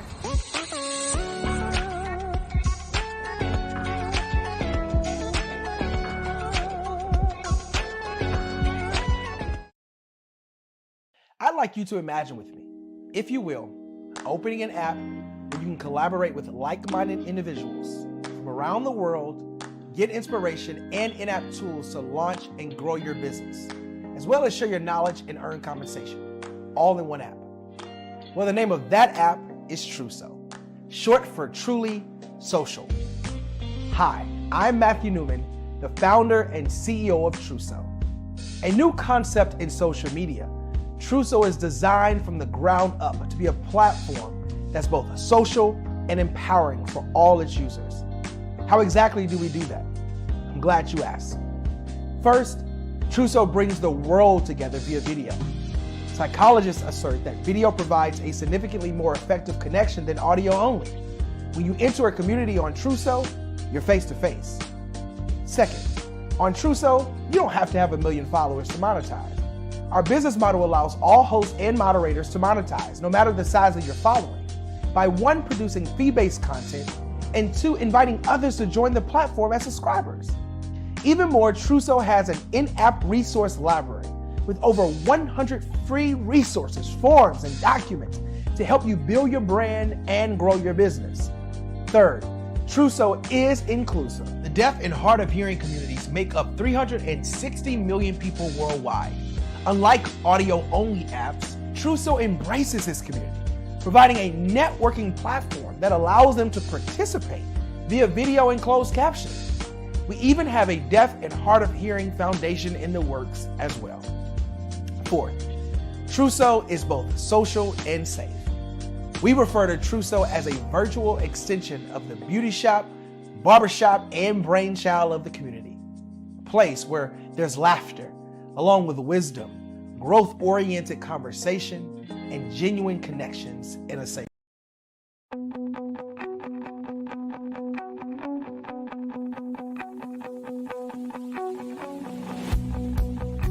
I am Black Business. From the moment I wake until the time I sleep. Yes, I am Black Business.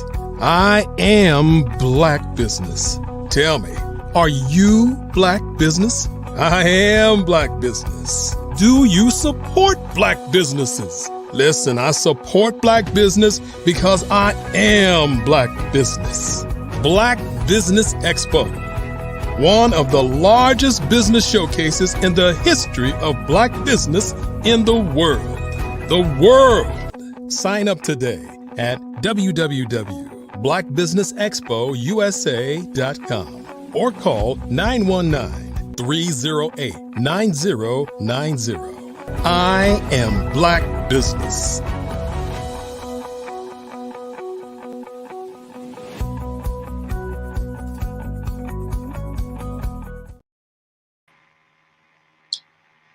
Good morning. This is Grayson Marshall Jr., the real GM, and we are back with the Black Business Expo.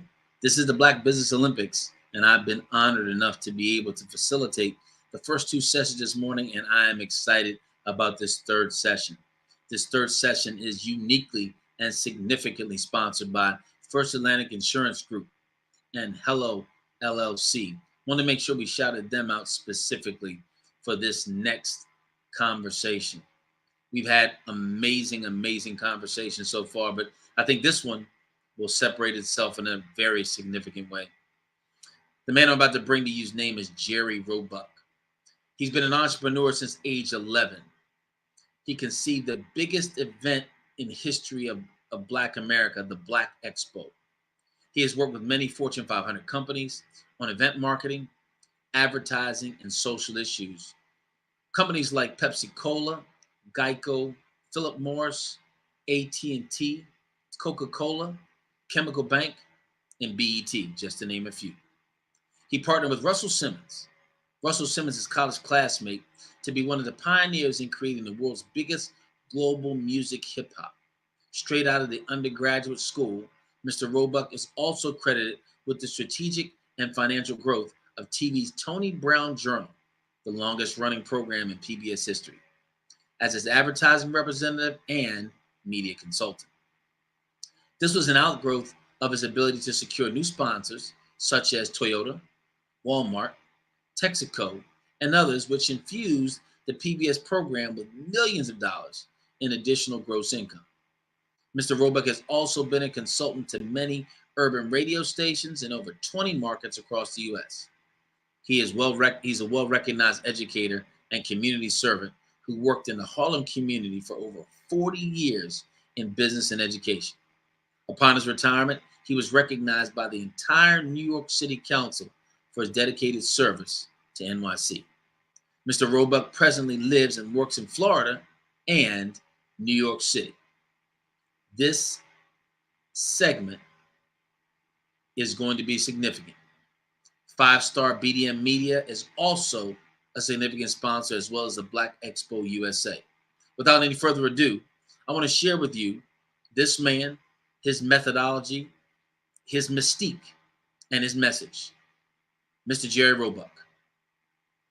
Oh, hello. Good morning, Mr. Marshall. How are you, sir? Good morning, Mr. Roebuck. And I got to tell you, when you look at a history, a resume of success, you can't do anything but grab a pen and get prepared, because there's something that you're going to say that's going to take this whole conversation into a level that most people need to be prepared for, but not often are. So welcome. Well, it's good to be back again. This is my second time here doing something with the network. And last time was good, but this time will be better. Absolutely. We can only improve, right? That's right. All it gets to. So it looks like you and I are having a fireside chat. We're having a one-on-one discussion with someone of your stature. I'll begin it, and we'll just kind of flow through it, and we'll see where it takes us. We got time right now to really make an impact and a difference and utilize your years of experience and your successes to change the lives of people watching now, watching later. So I'll start this way. You started at an early age in business at 11. I think I was around the same way. My first job, Jerry, was actually delivering newspapers. That was my first. I did that too. Didn't make any money, so I gave it up after 2 months. You were better than me. So what was your first thing? You started at 11. How did you get into that mindset? Well, I had moved to a new neighborhood, and in this neighborhood was a new development. I'm a kind of baby boomer, kind of the tail end. So anybody that knows what that generation was, that was, men coming back from the war, starting families, and there were a lot of children. I mean, and in New York City, meaning any corner that you were on, there were kids running around, kids playing, kids standing around. So I moved to a big development in Harlem that had recently been built with about 12 high-rise buildings. And of course, because there were young families, there was just hundreds of kids. And I, prior to that, lived in a block in Harlem where my grandfather owned a home. So there were kids on that block, but nothing like moving to a development that was several acres with 17-story buildings, and now you have thousands of kids. So I don't know how I had a light bulb went off in my head, but as I began to go to the playground, and now there's a lot of kids, and I befriended kids into the new neighborhood, I said, you know what, there should be a way that a lot of the kids who are moving here from other areas, some were coming up from the South, and kids that I were meeting, that we could do something in conjunction to have an event in this park. And I mentioned it to my parents. So the idea was there. That's how, it was planted in my head. And then as I talked to some friends, then I talked to my parents again, and I said, Mom, maybe I could rent the park and I can get some games and charge like 50 cents for the kids to come in and play these games. So my mother thought it was a good idea. She took me to the rental place where we paid our rent. And they said, hey, sure, you could rent the park for the afternoon. I didn't even have any flyers or anything, just word of mouth to my friends. And of course, because it was the summertime, people would be out, parents walking even their younger kids. And I had games set up, ropes for double dutch for the girls, volleyball, all these things in this small park area. And to come in, you had to pay 50 cents. And then we had free lemonade and stuff. So it really wasn't about making money. It was about the excitement of doing something really for my friends that, my new friends that I had met in my neighborhood. And I ended up making, I don't know, maybe $13 profit But hey, I wasn't even getting an allowance at age 11 yet. So $13, and back in that era, $13, I could have bought new sneakers, candy for 3 or 4 months. Come on, that was a lot of money. So that was my first brush with entrepreneurism. And as you say, you get the itch. So that itch stayed with me, and it still does to this day. You have done work with a number of different companies, very well-known companies, BET, Pepsi-Cola, AT&T. But I think what your signature is the bigger version of your first episode in the park, and that was the Black Expo. And I think people have heard about it, probably had no idea that that was your brainchild, but something that has highlighted businesses in communities of color for a number of years and has grown over 14 states. A lot of people don't have that chance to do something that significantly impacts that much of the world. Talk to us about what that was like, the initiation of it, the execution of it. It had to be a way to collaborate, connect, and to really put people in right positions. How did you pull that off? Sure. So let me just do a little prequel. I had several entrepreneurial endeavors after I did that event, but that was as a young person. Gotcha. Then in high school, I got involved in promotions and parties, which led to other things in entertainment. We can circle back to that later. But after I did a number of things in the entertainment industry, and one thing about me, maybe it's because I'm from Harlem, maybe because I'm a conscious person, I always tried to do business with other Black people, a Black printer, Black graphic artist who I still use to this day, 40 some years later. I always did business, actually went out of my way. Back in the day, you had to get the yellow pages and call people or word of mouth to find, is it a Black owned business? Right. And so that stuck with me. Now, once I got started a family and I kind of exited the entertainment business for a number of reasons, wasn't making the money that I wanted to make. I had lost a lot of money as well in the concert business. I was also in the artist management business. I still had all of my contacts that I did business with back from being a party promoter, a club promoter, involved with rap music when it first started. So many of these people, as I stayed in touch with in New York City primarily, their frustrations and conversations would always be, I wish I could find a way to grow my business, but I can't afford to advertise. Television is out of the question. I can't afford radio commercials like you used to be able to promote your parties and other things. I don't know if newspapers is going to work. So I would always hear this and I said, wow, I wonder if I could re-enter doing something in business in a big scale, help these people that I did business with, give them a showcase to promote their business to a large group of people. And the idea was just in my head, and it would come and go, and it would come and go. And I don't know how, I started to write it down on paper, but I just did. I remember it was during the summer because I was teaching at the time. And I don't know, something must have happened. I started making notes, and then I wrote Expo, and then I was tinkering around with words and Black Community Expo, and I just said Black Expo, that was it. And by luck, within a day or two, I remember I was downtown in the business district around the Times Square area. I had something to do, and I was walking, and I ran into a guy who was my sales rep at one of the radio stations that I had helped from beginning as a rock station transform to a urban or Black station. I was one of their first advertisers. I helped them with a lot of things in branding. And he said, well, hey man, I haven't seen you in like 2 years, haven't talked to you. What are you doing? How's your family? I know you kind of, you're doing something different now. We're talking on the street corner. I said, it's funny I ran into you because I had this idea for this thing, Black Expo. So he said, well, what is it? So we're talking. He said, that sounds great. And the station, we're looking to do something as an event.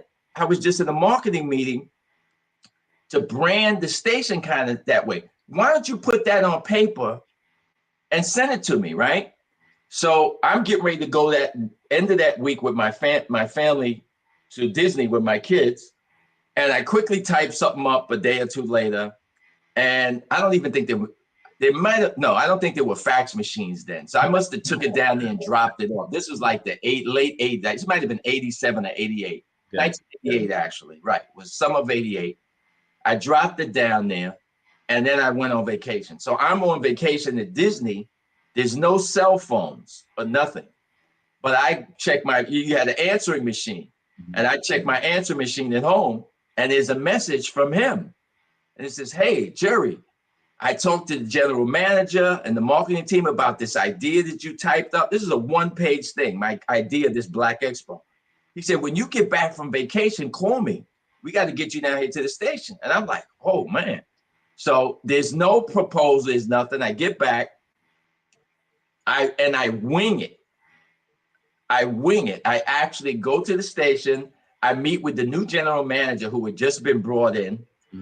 He loves the idea. The program director, unfortunately, did not like the idea. He was a guy from another city. He was a new programmer. He didn't know the New York market.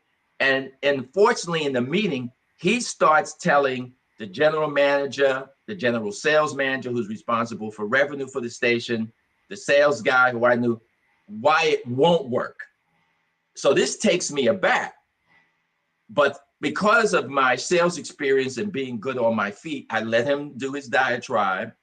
And then I just lit into him with why it would work. And I started off by diminishing him and saying, you're not from New York. You just came to this market. You don't know the market. So you're looking at the market as a radio guy and you're an outsider. You don't know New York City. You know radio, but you don't know the people in the city yet. So let me tell you why this will work. And then just off the cuff, I hadn't written this down. I just started telling him why I thought it would work. And when he went to rebut what I said, the general manager looked at him and said, Tony, I like what Jerry just said, and we're going to do this, and you're going to help make it happen. And that was the beginning. So the moral of a little story there is, no matter what you want to do, you may be in a room and there could be 5 people. Maybe one of them doesn't think your idea or your business plan or whatever it is good, but you have to be ready and prepared to fight for what you believe in. Absolutely. To sell what you're doing. So that was the emphasis. And then it was a lot of work in putting it together because this is just a concept in my head. I was doing it off the cuff and it just happened. One day I was at an event, I ran into Dick Gregory and I said, hey, I'm doing this event that I'm doing. And I had never met Dick Gregory, right? Black Expo. And he was talking about something and he said, here's my number, call me. Called him at home that weekend.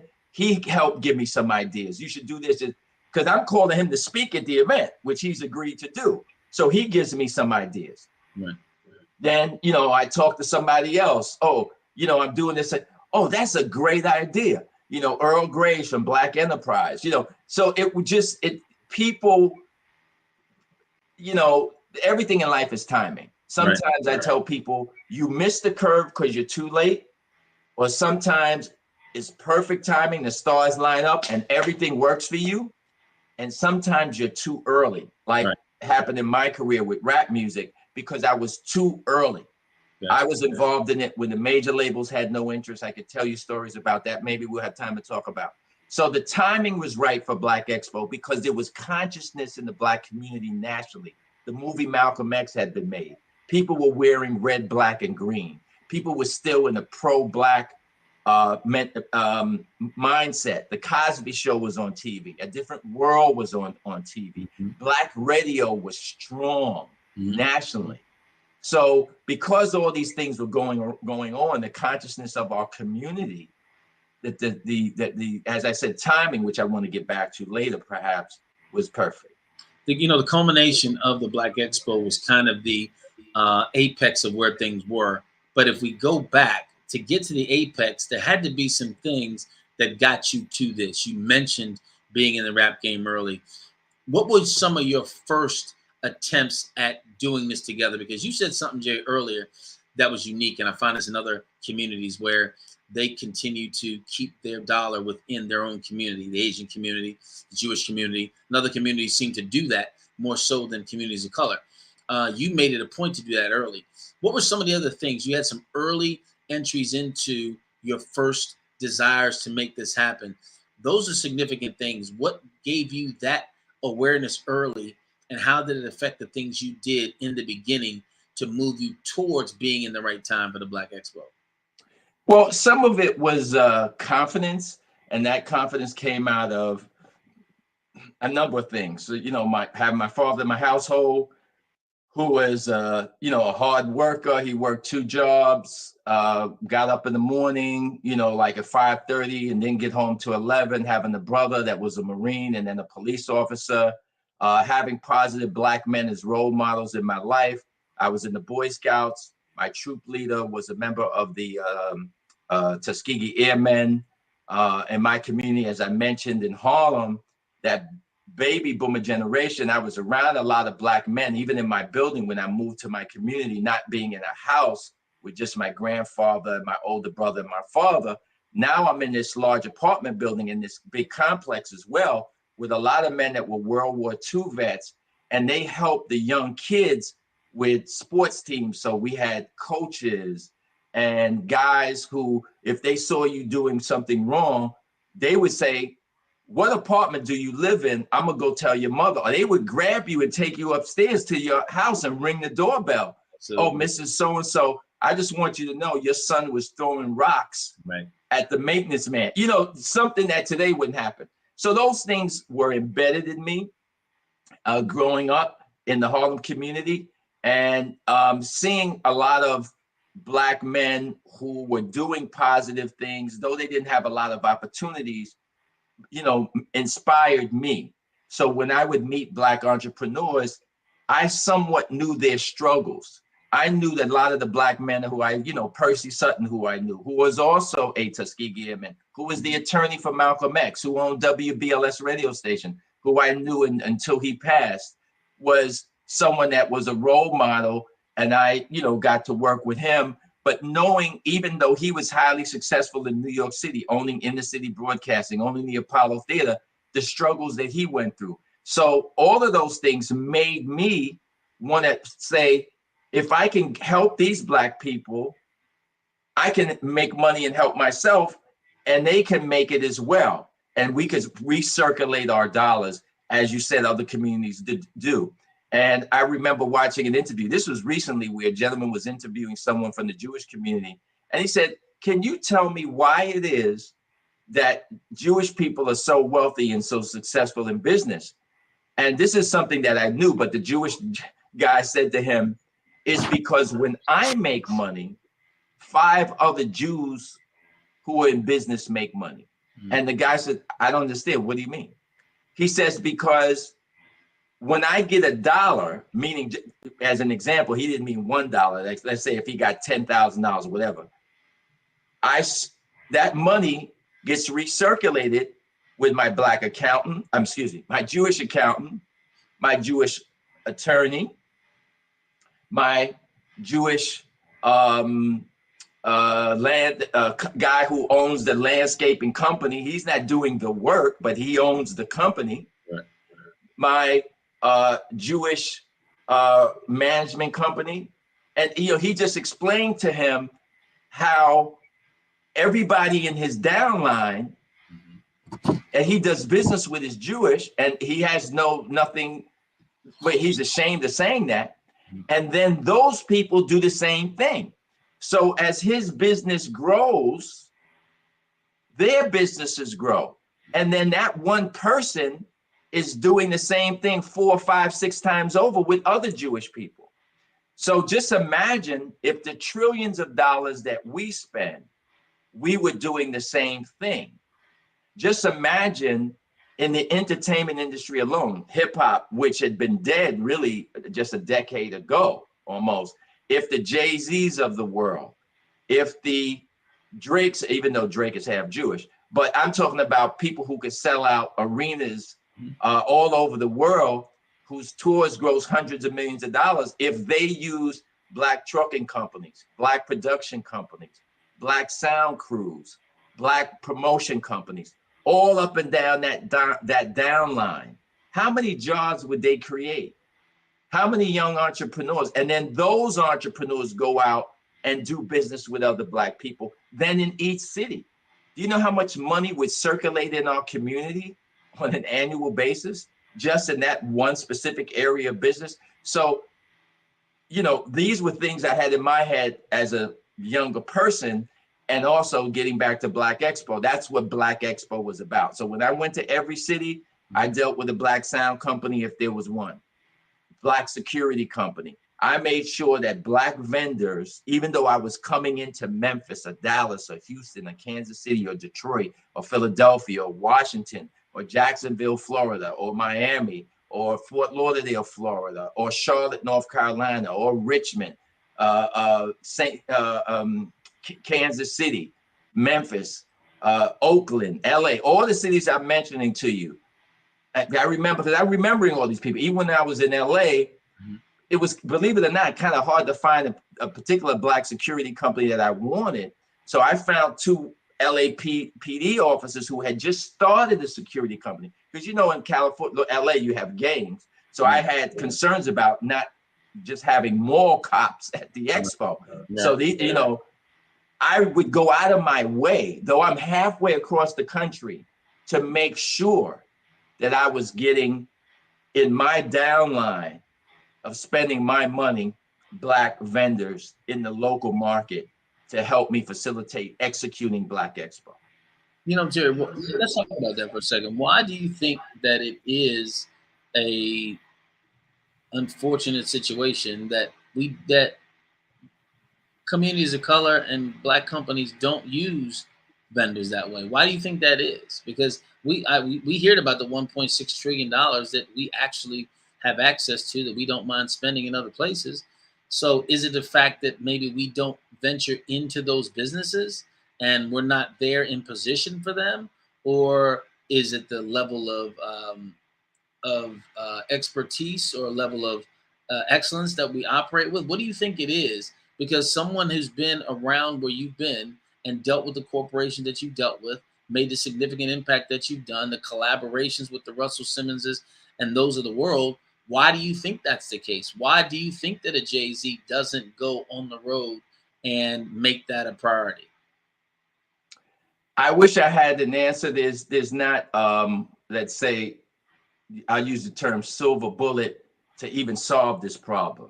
Gotcha. And there's a whole host, I personally believe, of reasons for it. And I could base it on decades of experience in dealing with thousands of entrepreneurs and hundreds of thousands of Black consumers. So one of which hasn't went away, and I don't know if it ever will go away, unfortunately, is historical. And you're familiar with the saying, someone else's or the white man's ice is colder. Ice is ice.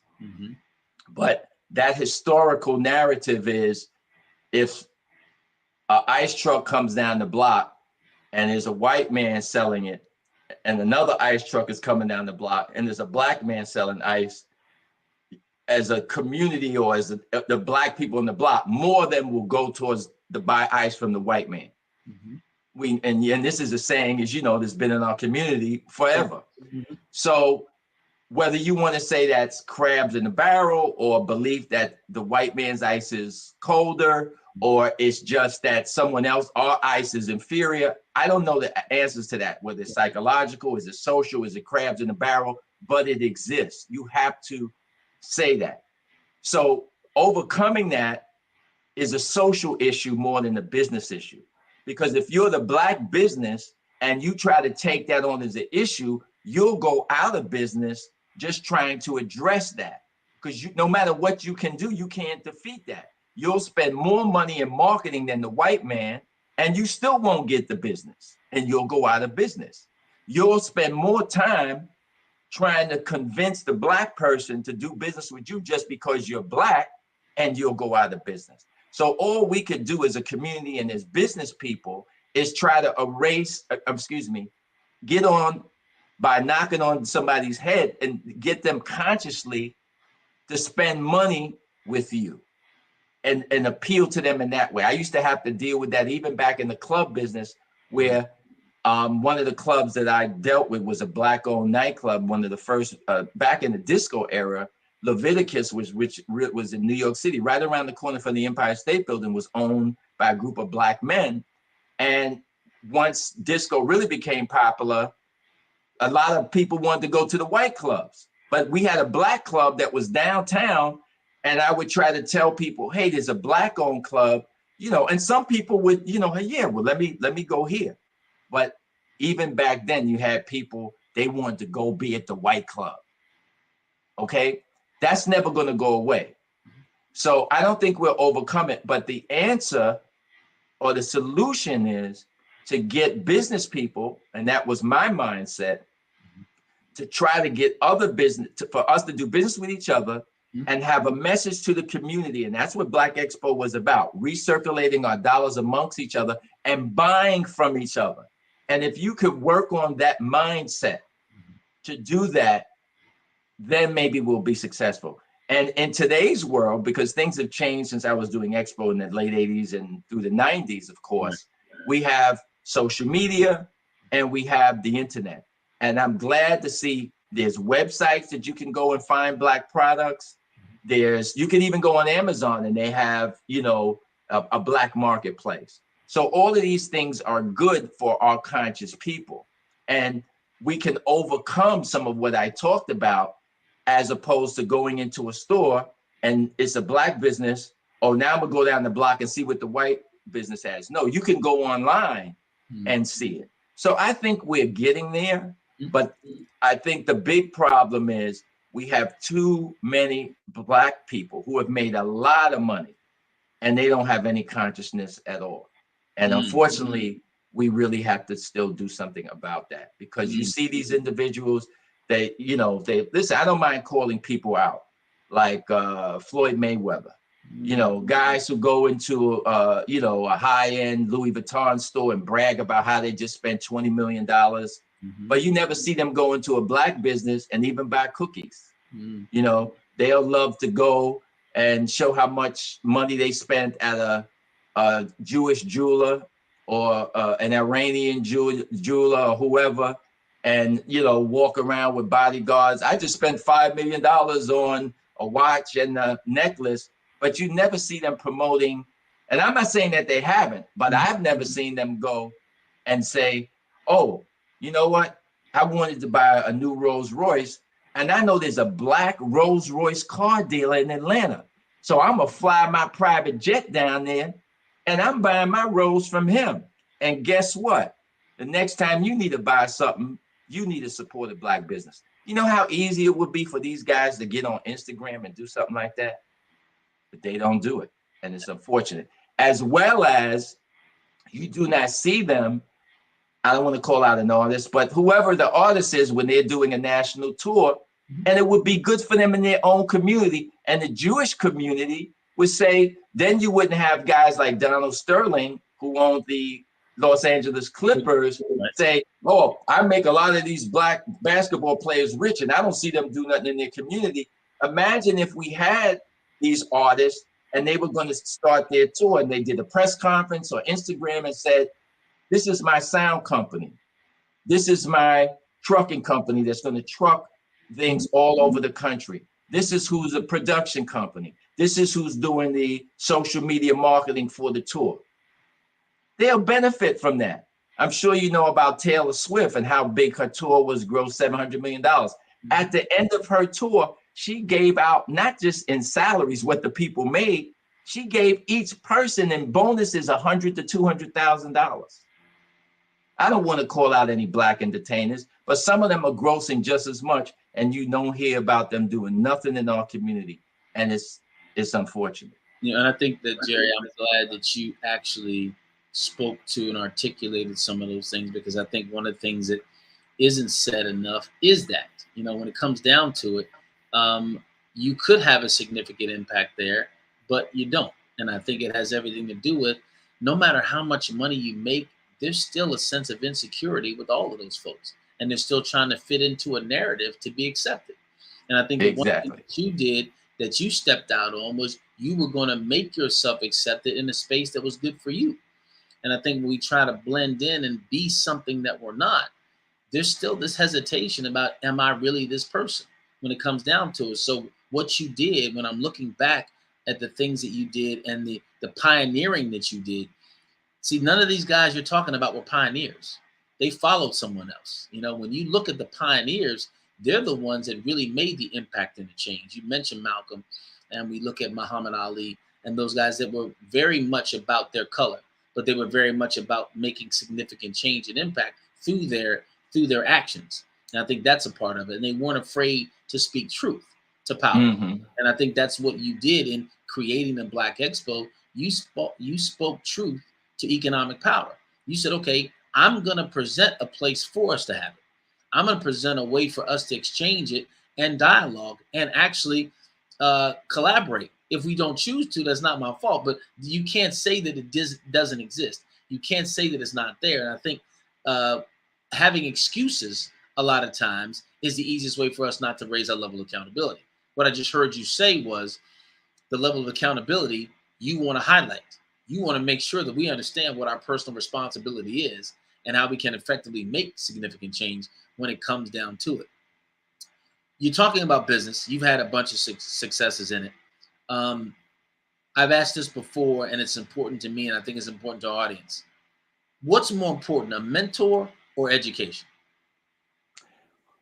Well, in today's world, and I say both. Unfortunately, we have a generation of young kids, and I can give you numerous examples that are indirectly personal with individuals who I know who have children who, unfortunately, because they see the Jay-Z's of the world, I don't want to keep mentioning him, but let's say 50 Cent, so many other rap entrepreneurs, guys who were rappers and then they became entrepreneurs and are successful.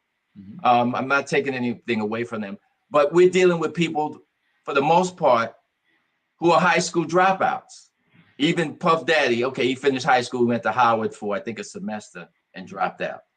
So when they look at people on that level, whether they're an alleged billionaire or they aren't, that's irrelevant. We know that they've done well, right? Now you have a generation of young kids coming up, and they're going to look at other people and go, well, wait a minute. What do I got to go to college for? Look at Jay-Z. Look at Puff Daddy. Look at 50 Cent. Look at this one. You're not even a multimillionaire. These guys are worth big. Why would I listen to you? I'm going down this path. What do I need to go to college for? I can make beats. And then I'm going to do this. And they have all the, and it's not a business plan. It's just they're looking at another guy who is one out of a million that made it. Because yes, this person is a successful rapper, or he was whatever he was doing first, a producer. But do you know in the dustbin of history how many thousands of other guys there were trying to do the same thing that he was doing, but something just happened, things were lined up, and he made it? And he went through a gauntlet of things that he's never going to tell you he went through to get where he is. Absolutely. And look at the people he worked with and were with him, and how many of them are dead broke or died broke. There's a whole a trailway of people filled, including their own artists, who were dead broke and who tell you that they're still dead broke. But unfortunately, people look at the shining object, and a lot of young people are not valuing education in terms of what it may take to be successful in business. That's not all, but some.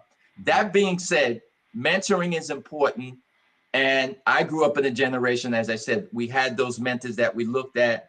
My mentor was John Johnson, who owned Ebony Jet magazine. And though I never got to work with him, I did speak with him on the phone several times. I did try to work with him. That's a whole nother story. He was a very difficult, arrogant, old man at that point.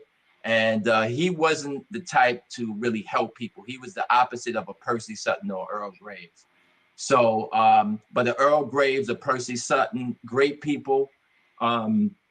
Mentors are important. Even doing business with a company, someone can mentor you and you're doing business with that company. And there were people who were executives at Coca-Cola and Philip Morris, who were great helps to me inside of the company, that told me about how to deal with corporations, because their company had relationships with McDonald's or this company. And, you know, they would tell me the corporate mentality of this other company or the culture. So a mentorship is important.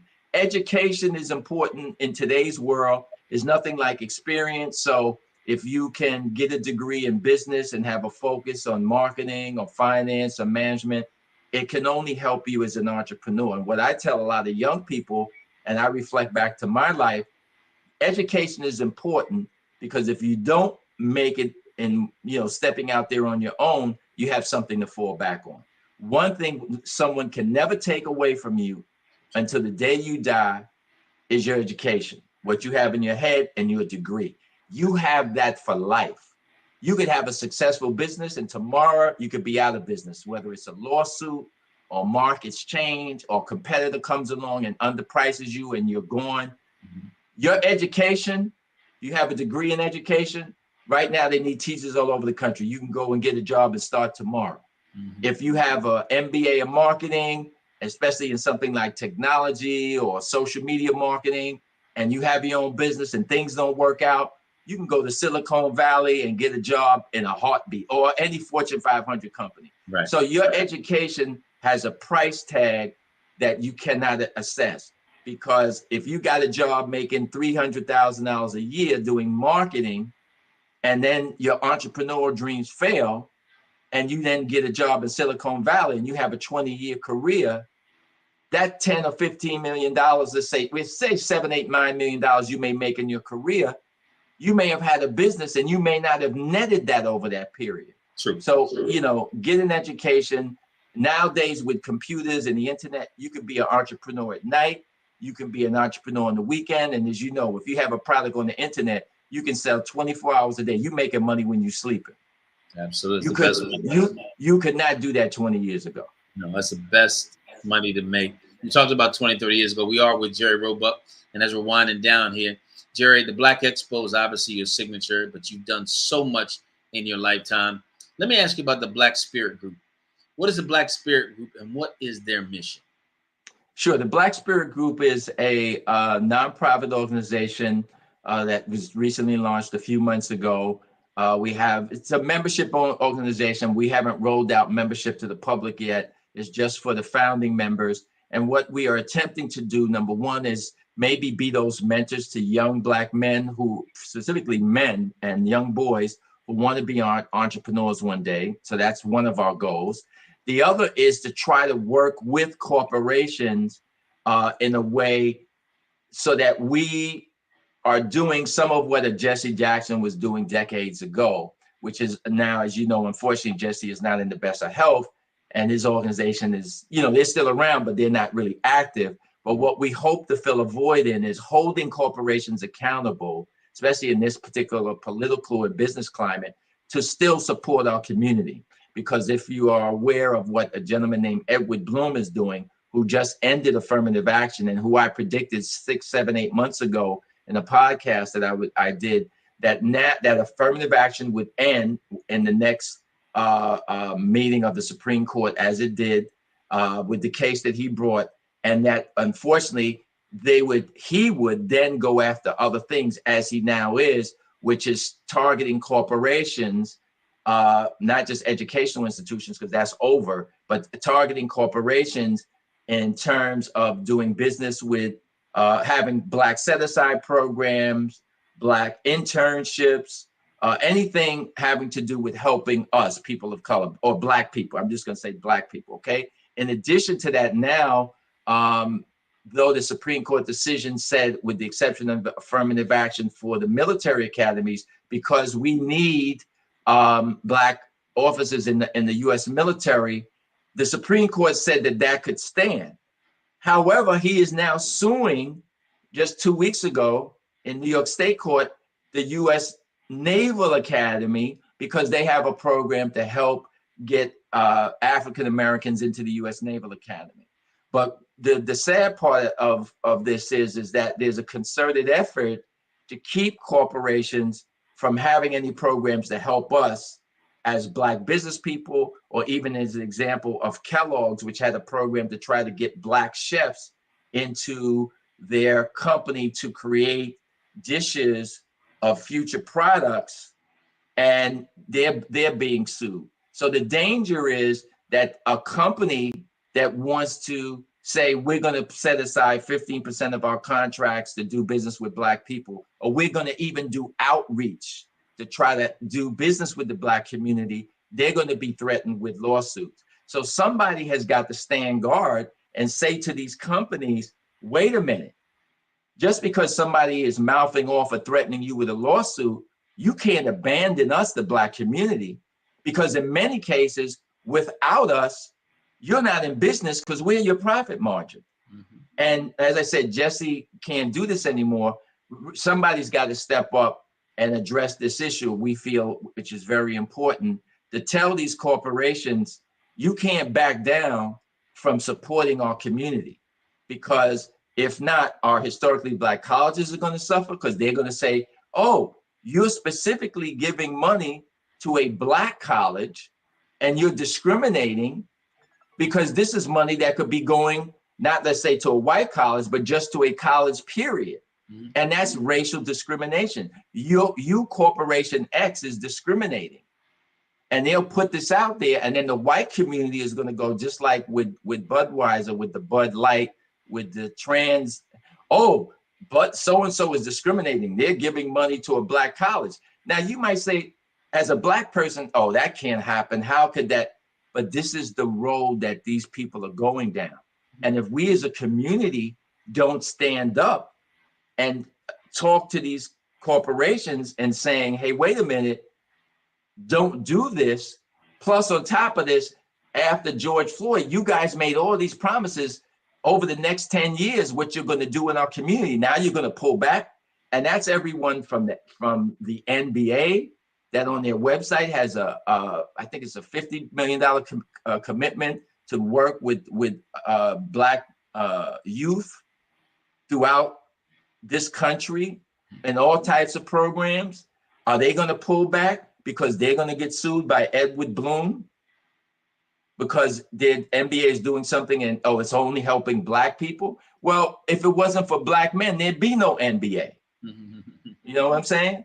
So if we were really about business, as the Jewish community is today, when you see what's going on in Israel and in Gaza, and the way the Jewish community is reacting, you know, telling colleges, if your students have a rally or say that the Palestinian people have rights, we're not going to donate money. Oh, if unless all you Black entertainers sign a letter supporting Israel, oh, guess what? You may not be in any more movies. You may lose your record deal. They're flexing their muscle. So we need to flex our muscle and communicate with these corporations. Just because someone is threatening you, don't abandon us, because remember who we are as consumers. Because whether it's Hennessy or the Cadillac car or Procter & Gamble food products or destination vacations, you know, if we, I'll use the word boycott. If we boycotted the brand, I don't care whether it's McDonald's or whoever. If we stop going to McDonald's, McDonald's would go from being a profitable business to a break-even business. You know, Jerry, you shared some insight. You shared some strategic intellect. I hope that what you shared resonates and sits in the hearts of people to at least wake up and look.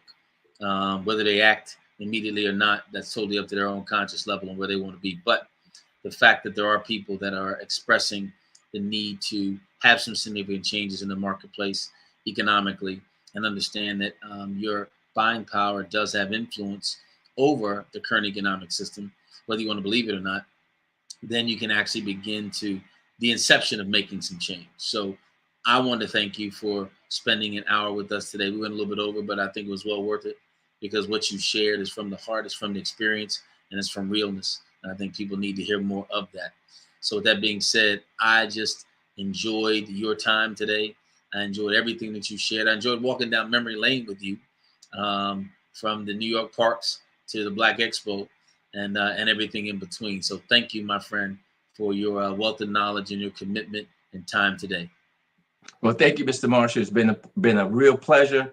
And to the audience, I hope you enjoyed my comments, and best of luck with your entrepreneurial efforts, whatever they are.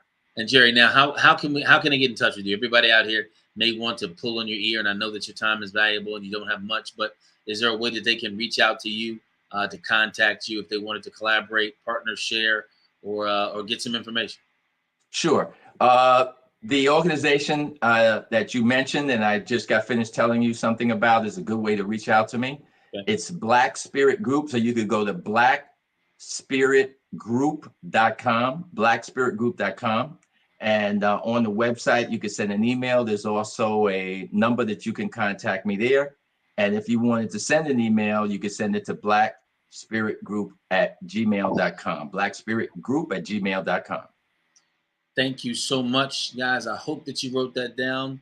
I hope that you are ready to reach out to him. Last words and parting, Jerry. What do you think the future holds for us as it relates to business, economy, strategy, positioning, and moving forward? Well, I think we're in the best position that African Americans have been in. Number one, financially, we're in the best position in terms of opportunities, whether it's doing business with corporate America or launching a business, because of the access to information and the fact that we don't have some of the encumbrances that we had 20 years ago, 30, 40, 50 years ago. So I only see upsides. The only downside that I see is what I mentioned, is that unfortunately racism will rear its ugly head, and it will always target us here in this country. And we have a movement by certain individuals, and I called them out, Edward Bloom specifically, and there's some political movements as well on the right that fund him and fund others that are attacking our progress. And of course, there's numerous examples. You know, there's a fund out of Atlanta with Keisha Knight Pulliam that was on the Cosby Show, who I know, and another young lady who I don't know out of Atlanta, funded to try to help Black women amongst themselves network to get a grant to get their business off the ground. I think the maximum that they give out is $20,000, and they got sued because they're saying them Black women creating a fund to help other Black women is discriminatory. Unbelievable. So these are the things that I think we have to be concerned about. But we've been in this country over 400 years. We've survived, we've thrived, we've overcome great adversity, and that ain't gonna stop us. So we're gonna keep on pushing. And we continue to do so. Jerry, thank you so much. We appreciate you. Jerry Roebuck sharing his wisdom, knowledge, and mindset with us today. It makes us better. It makes you better. Jerry, thank you for joining us. Thank you. Thank you, Mr. Marshall. You got it. I hope that you got something from that last dissertation and that exchange. A lot of information there, a lot of room for you to grow, and a lot of stuff for you to contemplate. So I want to thank again Jerry for doing that. And want to remind you that this whole day on this Black Business Olympics, the Black Business Expo, is about donations, raising money to make the same impact that Jerry was just talking about. So if you want to be a part of that and you want to submit your dollars into that whole mindset that Jerry talked about, go to blackbusinessexpousa.com, blackbusinessexpousa.com, and share your resources financially to move this initiative forward. If you are a young person who's in need of support, equipment, or actually funds to move forward in Plan B or Plan A, then you can go to blackbusinessexpousa.com and register yourself. This whole scholarship is just about doing that, providing the platform to present change. None of this could be done, and every dollar here goes to the scholarship fund. But you can't do that without sponsors, people who believe in what's going on with Dr. Kelly and everything that they're doing here. And those companies are NC 100, Moody Capital Partners, Suede Soul, Lotus Ritchie Coaching and Training, Carolina, Virginia Minority Supplier Development Council, Step Management, Barbara H. Smith, LLC, Margie McLean Foundation, Incorporated, Genius is Common, Earth Essentials, Melanie Shami Global, Melane Shami Global, Executive Women Success Institute, The Quality Coaching Company, Superwoman Business Services, Creative Force Studios, Lee Entertainment, Artistic App Design, and Black Business Expo USA. Genius is common. I'll see you on the other side.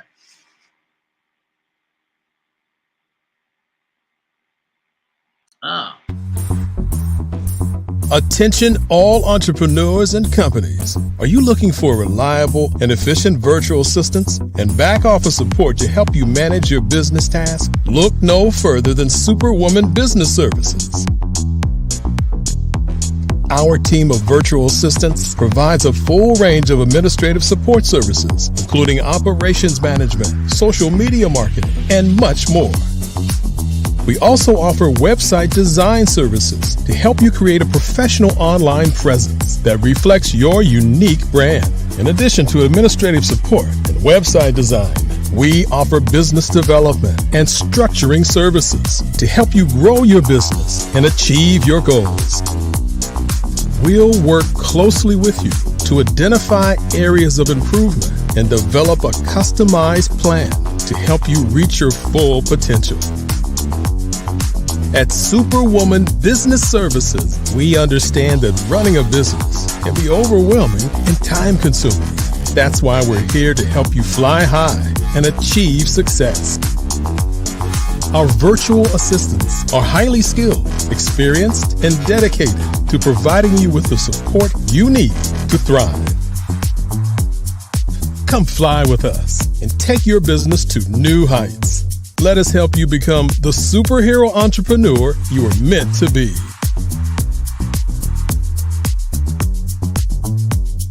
Contact Superwoman Business Services today to learn more about our back office support services.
Dr. Eric Kelly III and a host of phenomenal speakers from all around the globe for this 7-day virtual event that you don't want to miss. The mission of the Black Business Expo is to raise scholarship money from kids all the way from high school, all the way from college. The Black Business Olympics is one of the largest Black business showcases in the world. It is an opportunity for businesses and companies to showcase their businesses globally. We are going to be giving away laptops up to $5,000 away to students. Again, I'm Olivia Appleberry, the founder of 2 Cents Finance and one of the speakers for the expo. I am so excited to see you there. For more info, go to www.blackbusinessexpousa.com or call 919-308-9090 and hope to see you there.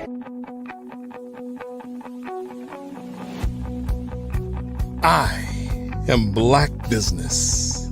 From the moment I wake until the time I sleep. Yes, I am Black Business. I am Black Business. Tell me, are you Black Business? I am Black Business. Do you support Black businesses? Listen, I support Black business because I am Black Business. Black Business Expo, one of the largest business showcases in the history of Black business in the world. The world!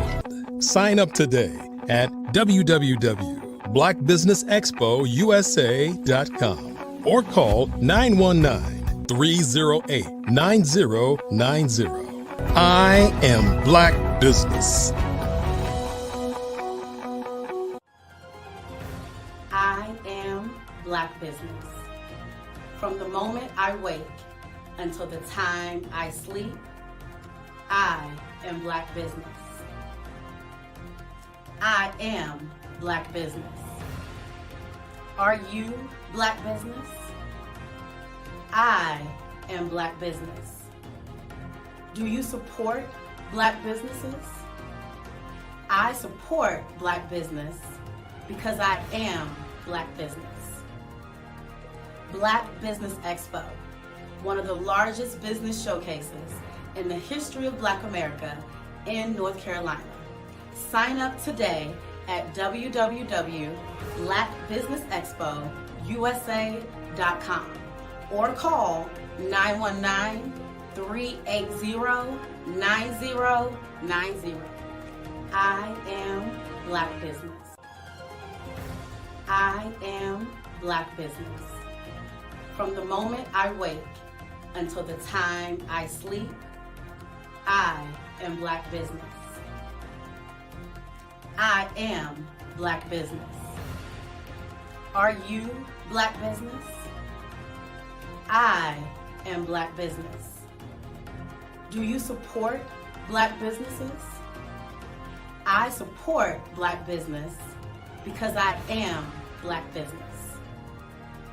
Black Business Expo, one of the largest business showcases in the history of Black America in North Carolina.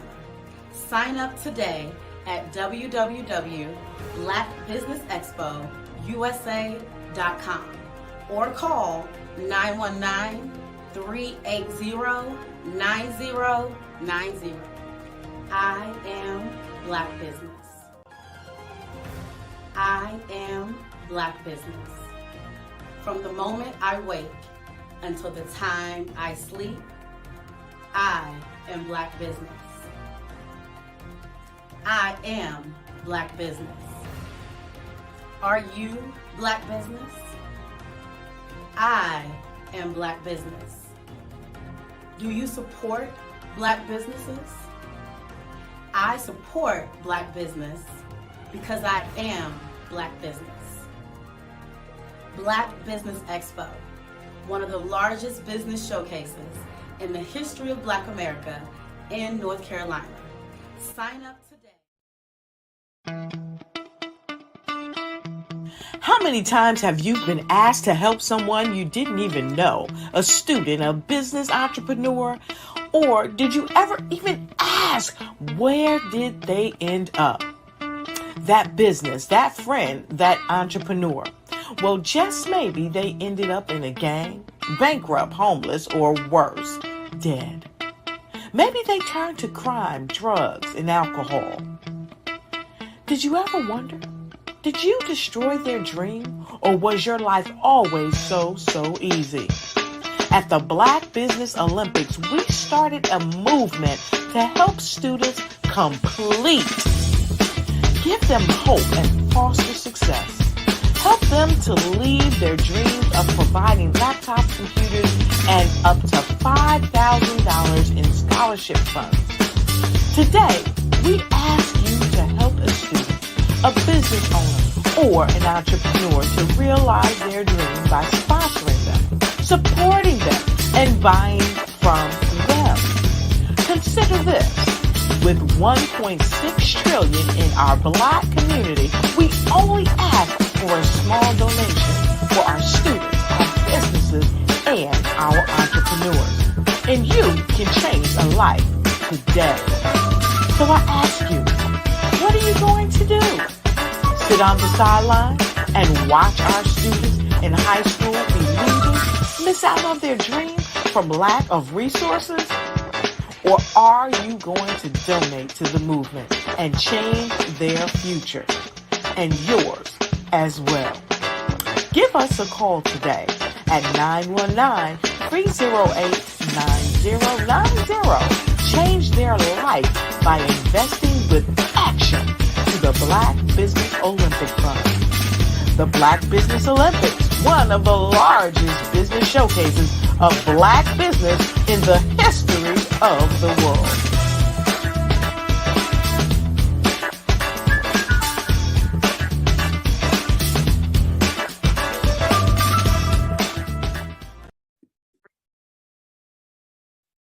Hello, I'm Dr. Madeline Ann Lewis, President and CEO of the Executive Women's Success Institute. And my genius is helping women accelerate the path to success.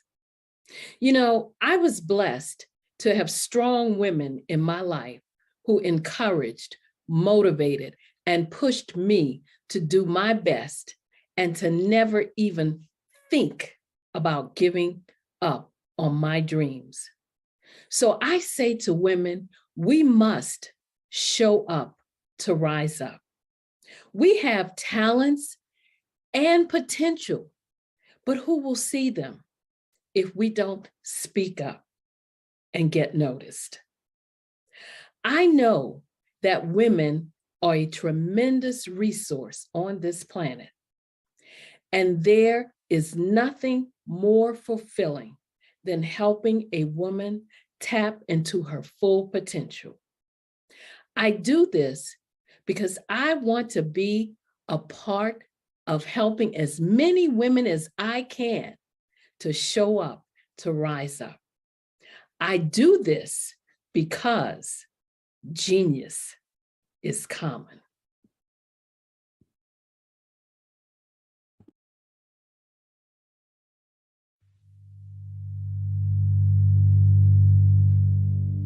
So what we have to do is when we get in the spot, we need to create some spots for us.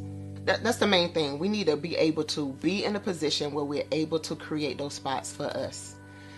For me, being an entrepreneur, I'm not just going to get a business and then leave you sitting high and dry. If you ask me some questions about entrepreneurship, I'm going to give you as much as I've received. I've seen people who made it, and then when you ask them, it's like, okay, now you have to pay me for the information, the same information I got for free. We probably in totally different cities. There's no way that we're going to bump heads or anything. We're not competing. Bring me up with you. And so I just think that whatever education that I have, then I need to be able to give that to my own as well. So create the spots. You can create the spots when you get there.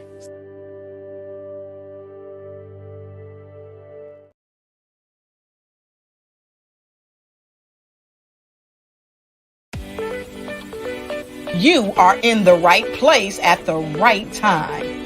The Black Business Network opens again for its Black Business Olympics, a 24/7 broadcast on business, strategies, global branding, social media marketing, finance, advertisement, and much, much more. Featuring the top, most powerful entrepreneurs and speakers and thought leaders from all around the world as they gather together for this phenomenal event. Join the Black Business Network streaming live into the metaverse, STEM City USA, Black Multiverse, Pod TV, Roku, Hulu, iHeartRadio, Apple TV, YouTube, TikTok, Instagram, Google Podcasts, Facebook, LinkedIn, IBM TV, Spotify, and Twitch. Tune in today and be a part of this amazing movement. The Black Business Olympics welcomes you.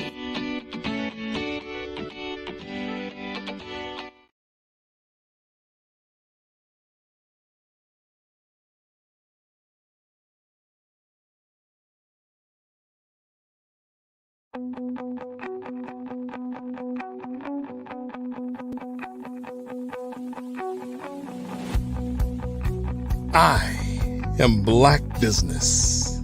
From the moment I wake until the time I sleep. Yes, I am Black Business. I am Black Business. Tell me, are you Black Business? I am Black Business. Do you support Black businesses? Listen, I support Black business because I am Black Business. Black Business Expo one of the largest business showcases in the history of Black business in the world. The world! Sign up today at www.blackbusinessexpousa.com or call 919-308-9090. I am Black Business.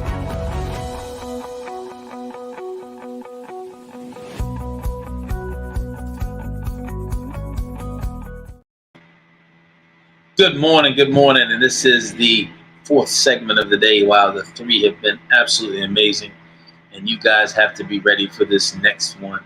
This lady's going to bring some phenomenal fire, energy, enthusiasm, and wisdom to you. I wanted to make sure I gave a specific shout out for this segment to three more of our sponsors: the First Atlantic Insurance Group, Hello LLC, and 5-Star BDM Media, for making sure they were a part of what goes on here with the Black Business Expo USA. The keynote speaker for this section, or this time frame, is Athena Winter. Athena is the CEO of GT Divine Dazzle Collection. Her store is an all-in-one resource, gaining practical experiences and extraordinary adornment extras. She is continually sourcing the most stylish trends for each season to ensure you look and feel your absolute best. Extraordinary client support is her mantra, and she highly esteems our quick and proficient convenience across the USA. Find the perfect pop of color, fall in love with a new statement piece, and step out of your comfort zone and try one of the hottest trends of the season. The choice is yours.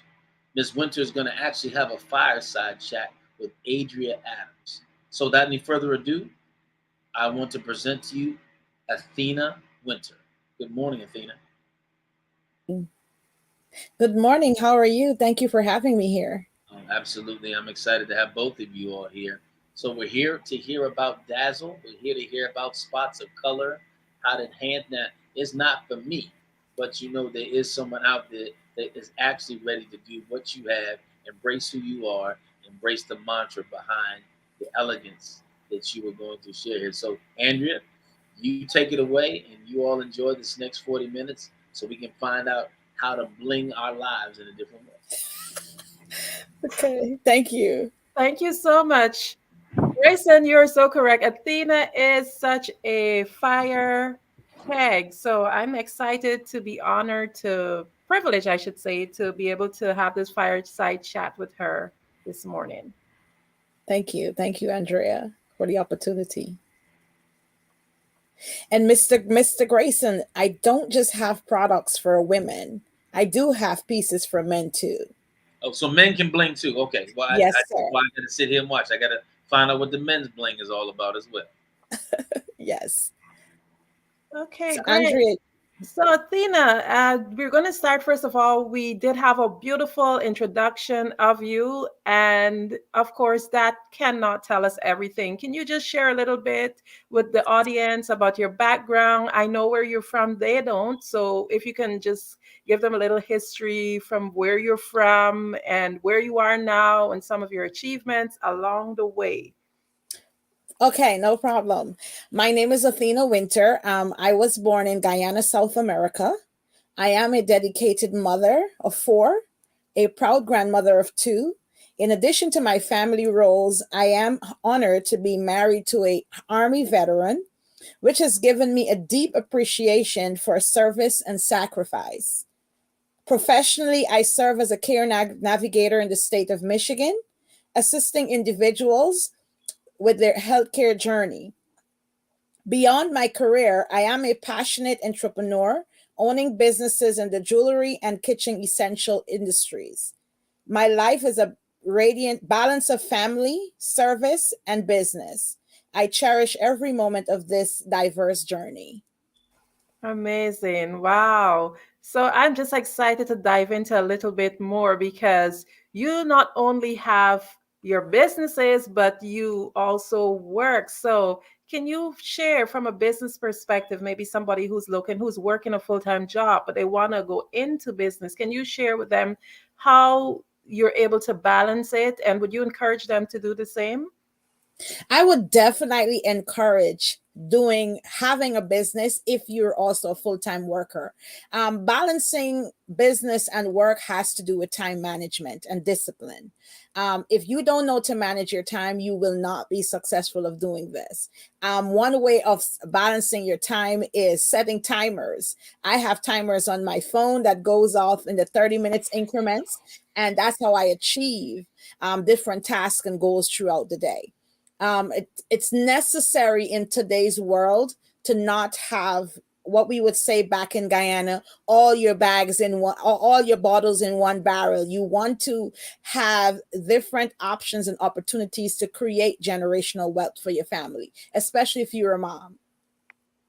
Wow, Athena, that is such a wealth of information. I could go on to a whole topic or a whole interview about time management, because I know that is one of the big things a lot of business owners and people who are entrepreneurs and also working, they find so hard to balance. And to be able to master that, or at least to a point where you can balance it and create that equal balance, is indeed a thing a lot of people would love to know about. But we're not going to go there now. What we want to know is your businesses. You mentioned two business. Could you share with the audience a little bit about both?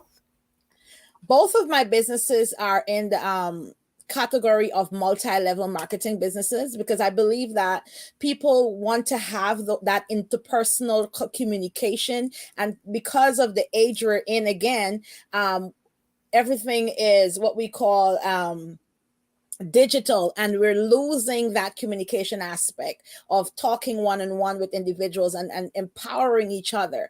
So I love the model of multi-level marketing. I have one business that focuses on empowering women. I am a survivor of domestic violence, so I advocate for women who are going through domestic violence situations, or who have gone through, to help them to rise from that adversary. I also have another component of my business, which is cooking. I came from a family of cooking, and my grandmother and my mother, they have all these old Guyanese recipes that I incorporate in my lifestyle now. So I have a business where I sell essentials for your kitchen, utensils, pots, blenders, juicers, to help you have a healthy lifestyle. I even have a little part of it where you can have shakes and different things that you can incorporate to help your children eat fiber, because it's difficult to have children eat fiber and vegetables naturally. So we have the powdered form in that company that you can incorporate in your dishes to help your children have a balanced meal also. So I share 30 minutes to an hour recipes that if you come home from work and you are busy, you can just pop on a nice healthy meal within 30 to 45 minutes. So that's both of my businesses. That's so wonderful. So we definitely would be trying to learn more about this as we go on throughout this interview. So one of the things that we want to know is, what caused you to go into this line or choose this line of work? When the pandemic started, Andrea, prior to COVID, I thought I wanted a healthcare career. I wanted to climb the ladder. I'm like, okay, this is what I want. I'm passionate about taking care of patients. But when COVID came and I was furloughed out of my job, that was an eye opener that, you know what? You cannot just have all your eggs in one basket. You need to figure out how you can take care of you and build generational wealth, and your future is not in somebody's hands, where somebody can wake up tomorrow and say you no longer belong here. And that's how my business is birthed. I also one thing that drives me also, because I am a domestic violence survivor. I was once homeless. I had nowhere to live. I struggled for food. I didn't know where my next meal was coming from. So I always have this mindset that I will never go back there. So I always set up myself to cushion me in the event that I would never have to want again. Amazing. I've had the honor of working in business with you, and I can say and I can attest that you are a wonderful leader. But I want you to tell me, what do you believe is your strength in terms of being a business owner and a leader? What are your strengths? I would say consistency, perseverance. I fight. I don't give up. Those are all strengths that I have. That propels me to keep going. I believe in being a transparent business owner. Especially in social media world, people see beyond the camera. And when you go on social media, you don't want to put up a show that, oh, I have it all going on. You want to be transparent to connect with your audience, because there's somebody out there that wants to know that you are like them. So I think my strongest strength or quality is my transparency. I show up being authentic, Athena. Wow, you just went ahead of me because I had all intentions of just grabbing that information from you as it relates to social media. Over the past few days, we've been trying to help our audience to learn a bit more about social media and networking and so forth. And I know you might try to be very modest with this, but I consider you as one of the queens of social media and networking.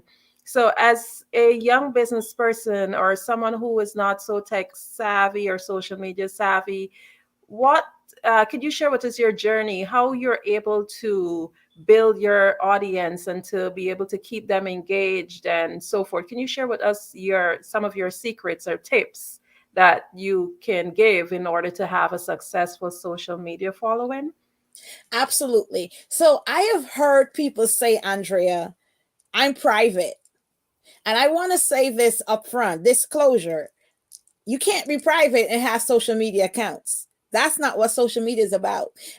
Social media is about transparency. And if you are not willing to be transparent, you're not going to get following. If your content is not entertaining or bring value, it has to be either one, value, entertainment. If you're not bringing either or, you will not have followers, right? So I think the first thing in building in building audience or followers on social media is identifying your niche. What are you willing to bring to your audience? What value are you bringing to your audience? Once you have discovered that, then you have to show up in that niche, right? For me, my niche is helping women rise above their adversaries, right? So I come showing up as a mom. I show up with my difficulties. I share little statuses along the day saying, well, I might ask a question. Hey, how do you handle a teenager who wants to have a girlfriend or a boyfriend? And there you get all the moms come in. And then I might change the topic a little bit and have a different target audience. So now I've just asked a question to engage moms, but I also want to engage stay-at-home moms. So I might talk about what is the best cleaner that you make at home that is not expensive out of pocket. What did you make in your kitchen that works perfect for cleaning? And then you might have another group of people come. So it's all about target audience and what you're trying to achieve. So identifying your niche is the first way to go in building your followers, and then knowing how to bring all of those people in that niche by asking the correct questions. Right now, social media, specifically Facebook, is monetizing in different ways. The first way to make sure that you're monetizing is to go into your settings and turn on professional mode. If you don't have on professional mode, chances are you will not be qualified for monetizing. All right. So you have to turn on your professional mode. Once you have professional mode on and people send you friend requests, you have to make sure you're declining friend requests. Because back in the day when Meta started or Facebook started, it was all about friend requests, right? And having friends. Now it's about followers. If you accept those friend requests, they don't turn into followers. They become your friends. And you're losing out from the opportunity of monetizing on social media and falling into that algorithm, right? So you want to make sure you have followers versus friend request friends, right? And then you want to make sure that you're not just sharing about your business, but you want to do everyday content about what's going on in day-to-day life that people can relate to. If you operate on Facebook like you know everything, or social media like you know everything, chances are you're not going to get the followers, because you want people, everybody has a story to say, and you want to give them the opportunity to talk to you. So you ask a question and let them come in with the information, and then you counter react with information and get connected with your audience. There's so Wow. much to share about social media and following, but that's where to start. Amazing. That has been really great information. So, I know personally you had lost an account, access to an account before, and you were able to not only create a new account, but I think you were able to retrieve your account. These are things that fears that people have, and ways that people don't know how to get around. Would you be willing to share with us how that journey was and how you were able to rebuild your following so fast, and part of the journey in terms of trying to regain your account? What was that like? And is it an easy process or a hard process? Losing my account was devastating. I was hacked last year, and I lost a page that had over 5,000 at that time followers. I was just building my business. I was just starting in social media, and I lost that page. And Facebook, it took Facebook 10 months to get back the account back into my possession. So if you have a social media, specifically Facebook and Instagram, I recommend to you to get verified. Prior to 2023, only public figures were verified. Now Facebook offers the opportunity for everyone to verify their account. It's not free, it's $15 a month, but what the verification does, it prevents you from being hacked, because you have to submit your identification. So now Facebook knows who you are. You have your driver's license and whatever is your form of identification, and now you're verified. So it's not that easy for hackers to now hack your accounts, right? Thirdly, how did I build my my following? I shared my journey, one video about 2 or 3 months ago. I shared my journey on how I was homeless, and how I was beaten, and how I rose above that, and where I am today.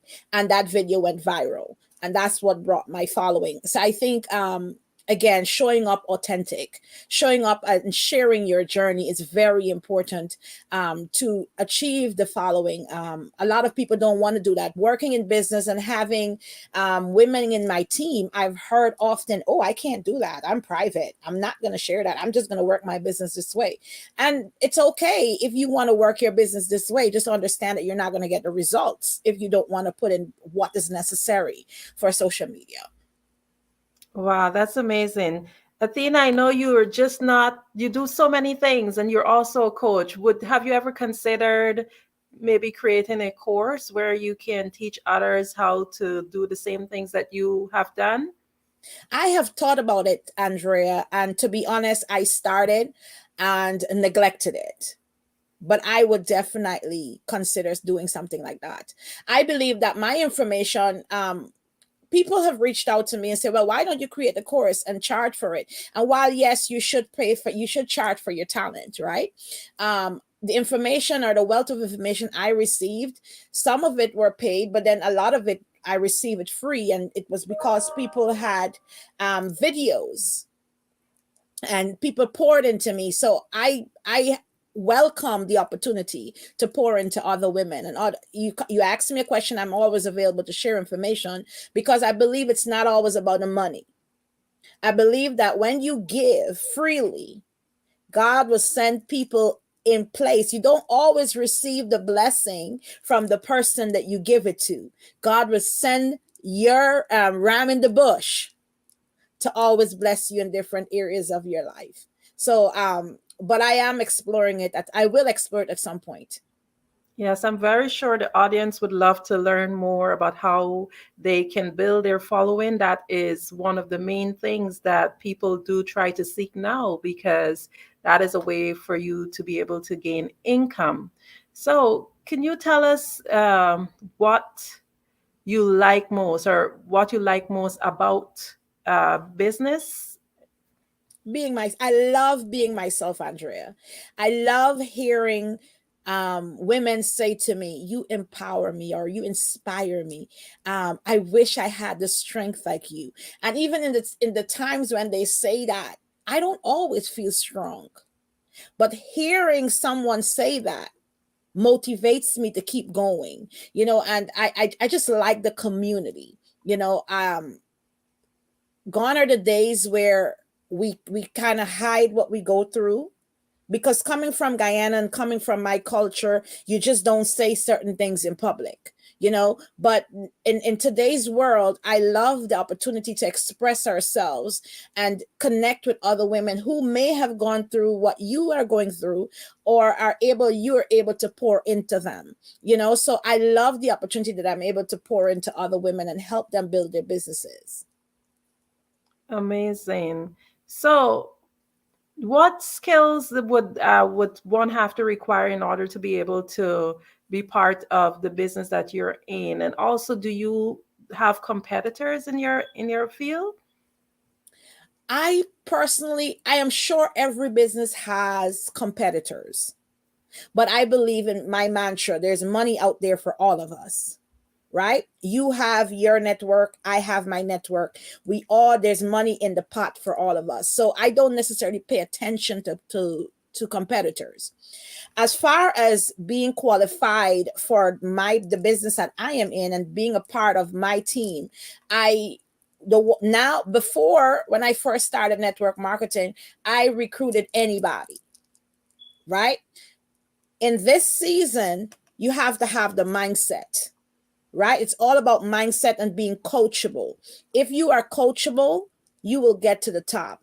If you're somebody that feels, okay, I have a master's and degree, or I'm a teacher, I'm a nurse, and you can't tell me this, then you need to stay in that lane. Once you are coachable, you will get to the next level. You have to always be the student in the room. And being the student in the room, you will gather all the information and tools you need to get to your next level. So I say that's the qualification you need. If you're coachable and you're consistent, you can manage your time, and you know what you want. You have a why. That's all I need, and I'll be able to work with you. Amazing, amazing.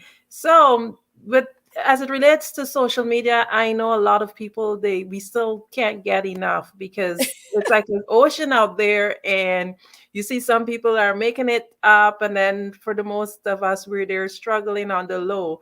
So, can you share with us like the use of hashtags? So, do you use them? Are they helpful?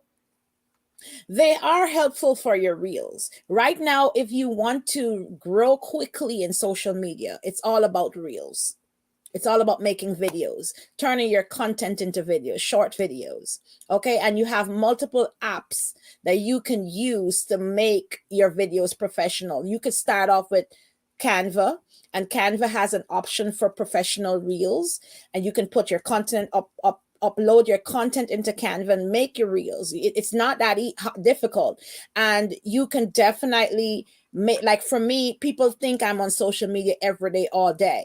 I have like a Dropbox, a folder of videos that I just push out, and it looks like I just created it, but I haven't. Like the video you check on my page right now, you see I have on something totally different, but that video was created like last week, and you just repurpose it, right? So it's all about again, time management. And then if you want to grow your social media, you have to make videos. Hashtags are very important, but you have to pay attention to the professional dashboard in your Facebook account. And when you go into professional dashboard, it actually recommends the trending hashtags. Creating your own hashtags, that's good and dandy, but you may not be visible. right? So you want to pay attention to the trending hashtags that Facebook is recommending for you to use. Also, you have to pay attention to the trending songs. The trending songs now, before, when you go into Facebook and you hit create a reel, you would see it would say trending songs and list it. Now, when you go into Facebook and you create a reel, the trending songs have like a red, almost looks like a lightning symbol. Those are your trending songs. You click those on your trending songs. You want to stay away from passive aggressive posting, because people will automatically be like, who's she shading? Why is she you know what I'm saying? So you want to stay away from passive aggressive posting, because that will lose followers. It will take you out of the algorithm, because people will just go like this. And once Facebook recognizes that people are just scrolling past your videos, they will be like, okay, this is not a content that's recommendable. So you want to always make sure that you are not passive aggressive in your posting. Wow, Athena, we are about to wrap up pretty soon. I'm going to ask you one last question, but I mean, we can talk for the entire day. You have a wealth of information, so definitely you have to come and join us again on our Absolutely. network. So I'm going to close by asking, why is it important to cultivate a community on social media platforms? Mental health is real, Andrea, and a man cannot be an island. And let me just use this analogy. Even in the Word of God, Jesus asked Simon Peter to push him into the water. Do you remember when they went fishing? He pushed him into the water. Jesus, a powerful man like Jesus, could have gone into the water on his own, but he needed a push, right? So why we don't want to have pushing from each other. That's what a community does. It helps to motivate you and push you to your next level. We are not too big or too what was the word? A word is not coming, but we're not over being pushed. So I say a community is necessary for growth. A community is necessary for support, and a community is necessary for you to help get to the next level and learn from each other. So do not despise people saying, I want to push you. It's very important, because even Jesus was pushed. Exactly. So while we wait for the moderator to come up, one last thing, could you just tell us a little bit, tell us about how we can contact you? And is there any last message you want to give to the audience before we close? Yes, absolutely. You can reach me, my social media accounts, Instagram and Facebook, Athena Winter. Winter is spelled with a Y instead of an I. And you can definitely check out my website for my products, www.winterfam.com. Or you can send me an email at gtdivinecollection@winterfam.com. And my encouragement for you today is, if you can go to a laundromat and drop off your clothing to be dry cleaned, and you trust that process, right? You go into a car wash and you put your car in neutral and you have that car cleaned and you trust the process. Why, when we look up and we go on our knees and we pray to God, why we can't trust the process for transformation? I say to all of you as business owners and entrepreneurs, it's not going to happen overnight. Trust the process. Thank you, Andrea, for the opportunity. Thank you, Mr. Marshall, for the opportunity. Look, that was I've been sitting here taking notes on social media, the stuff that you dropped. I think right there, just the few things about being verified, the things about making reels part of what you do to really gain visibility on the internet. I think that people don't really understand the strategy behind that, and you sharing those things probably just freed up some more people who've been in that whole abyss of just how do I separate myself and make myself significant and to see a bunch of people. So that was phenomenal. I appreciate you. I didn't hear about the men's bling though, but the rest of it was all good. So I was excited to hear about that. But thank you so much, the two of you ladies, for sharing that. What an awesome morning we've had. And again, thank you, Dr. Kelly, for allowing me to be in the pilot seat for the first segment this morning. I'm so excited about this. Again, we can't do anything without your support. And this whole Black Business Expo USA, the Black Business Olympics, is about raising money. And it's about raising money for this collaboration and connection and moving to the next spot. If you really want to be a part of what we're doing now, we want you to be a part of this scholarship push.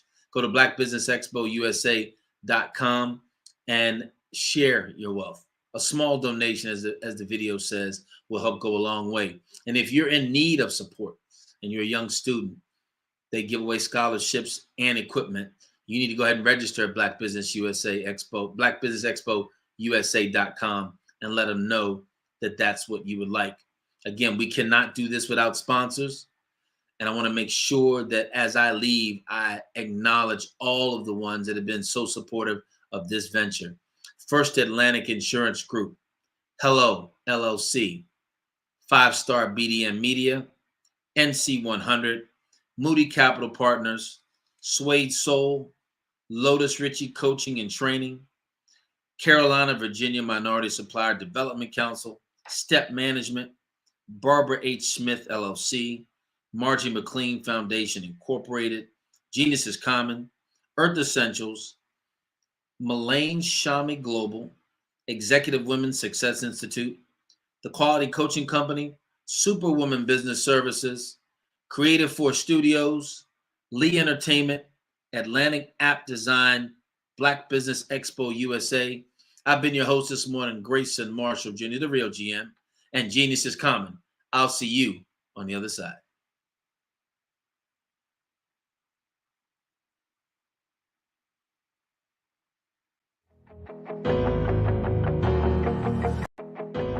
I am Black Business. From the moment I wake until the time I sleep, I am Black Business. I am Black Business. Are you Black Business? I am Black Business. Do you support Black businesses? I support Black Business because I am Black Business. Black Business Expo, one of the largest business showcases in the history of Black business in the world.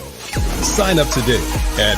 Hello, I am Dr. Eric Kelly III, the visionary strategist and founder of the Black Business Olympics. I invite you to showcase your Black-owned businesses on the Black Business Network global stage.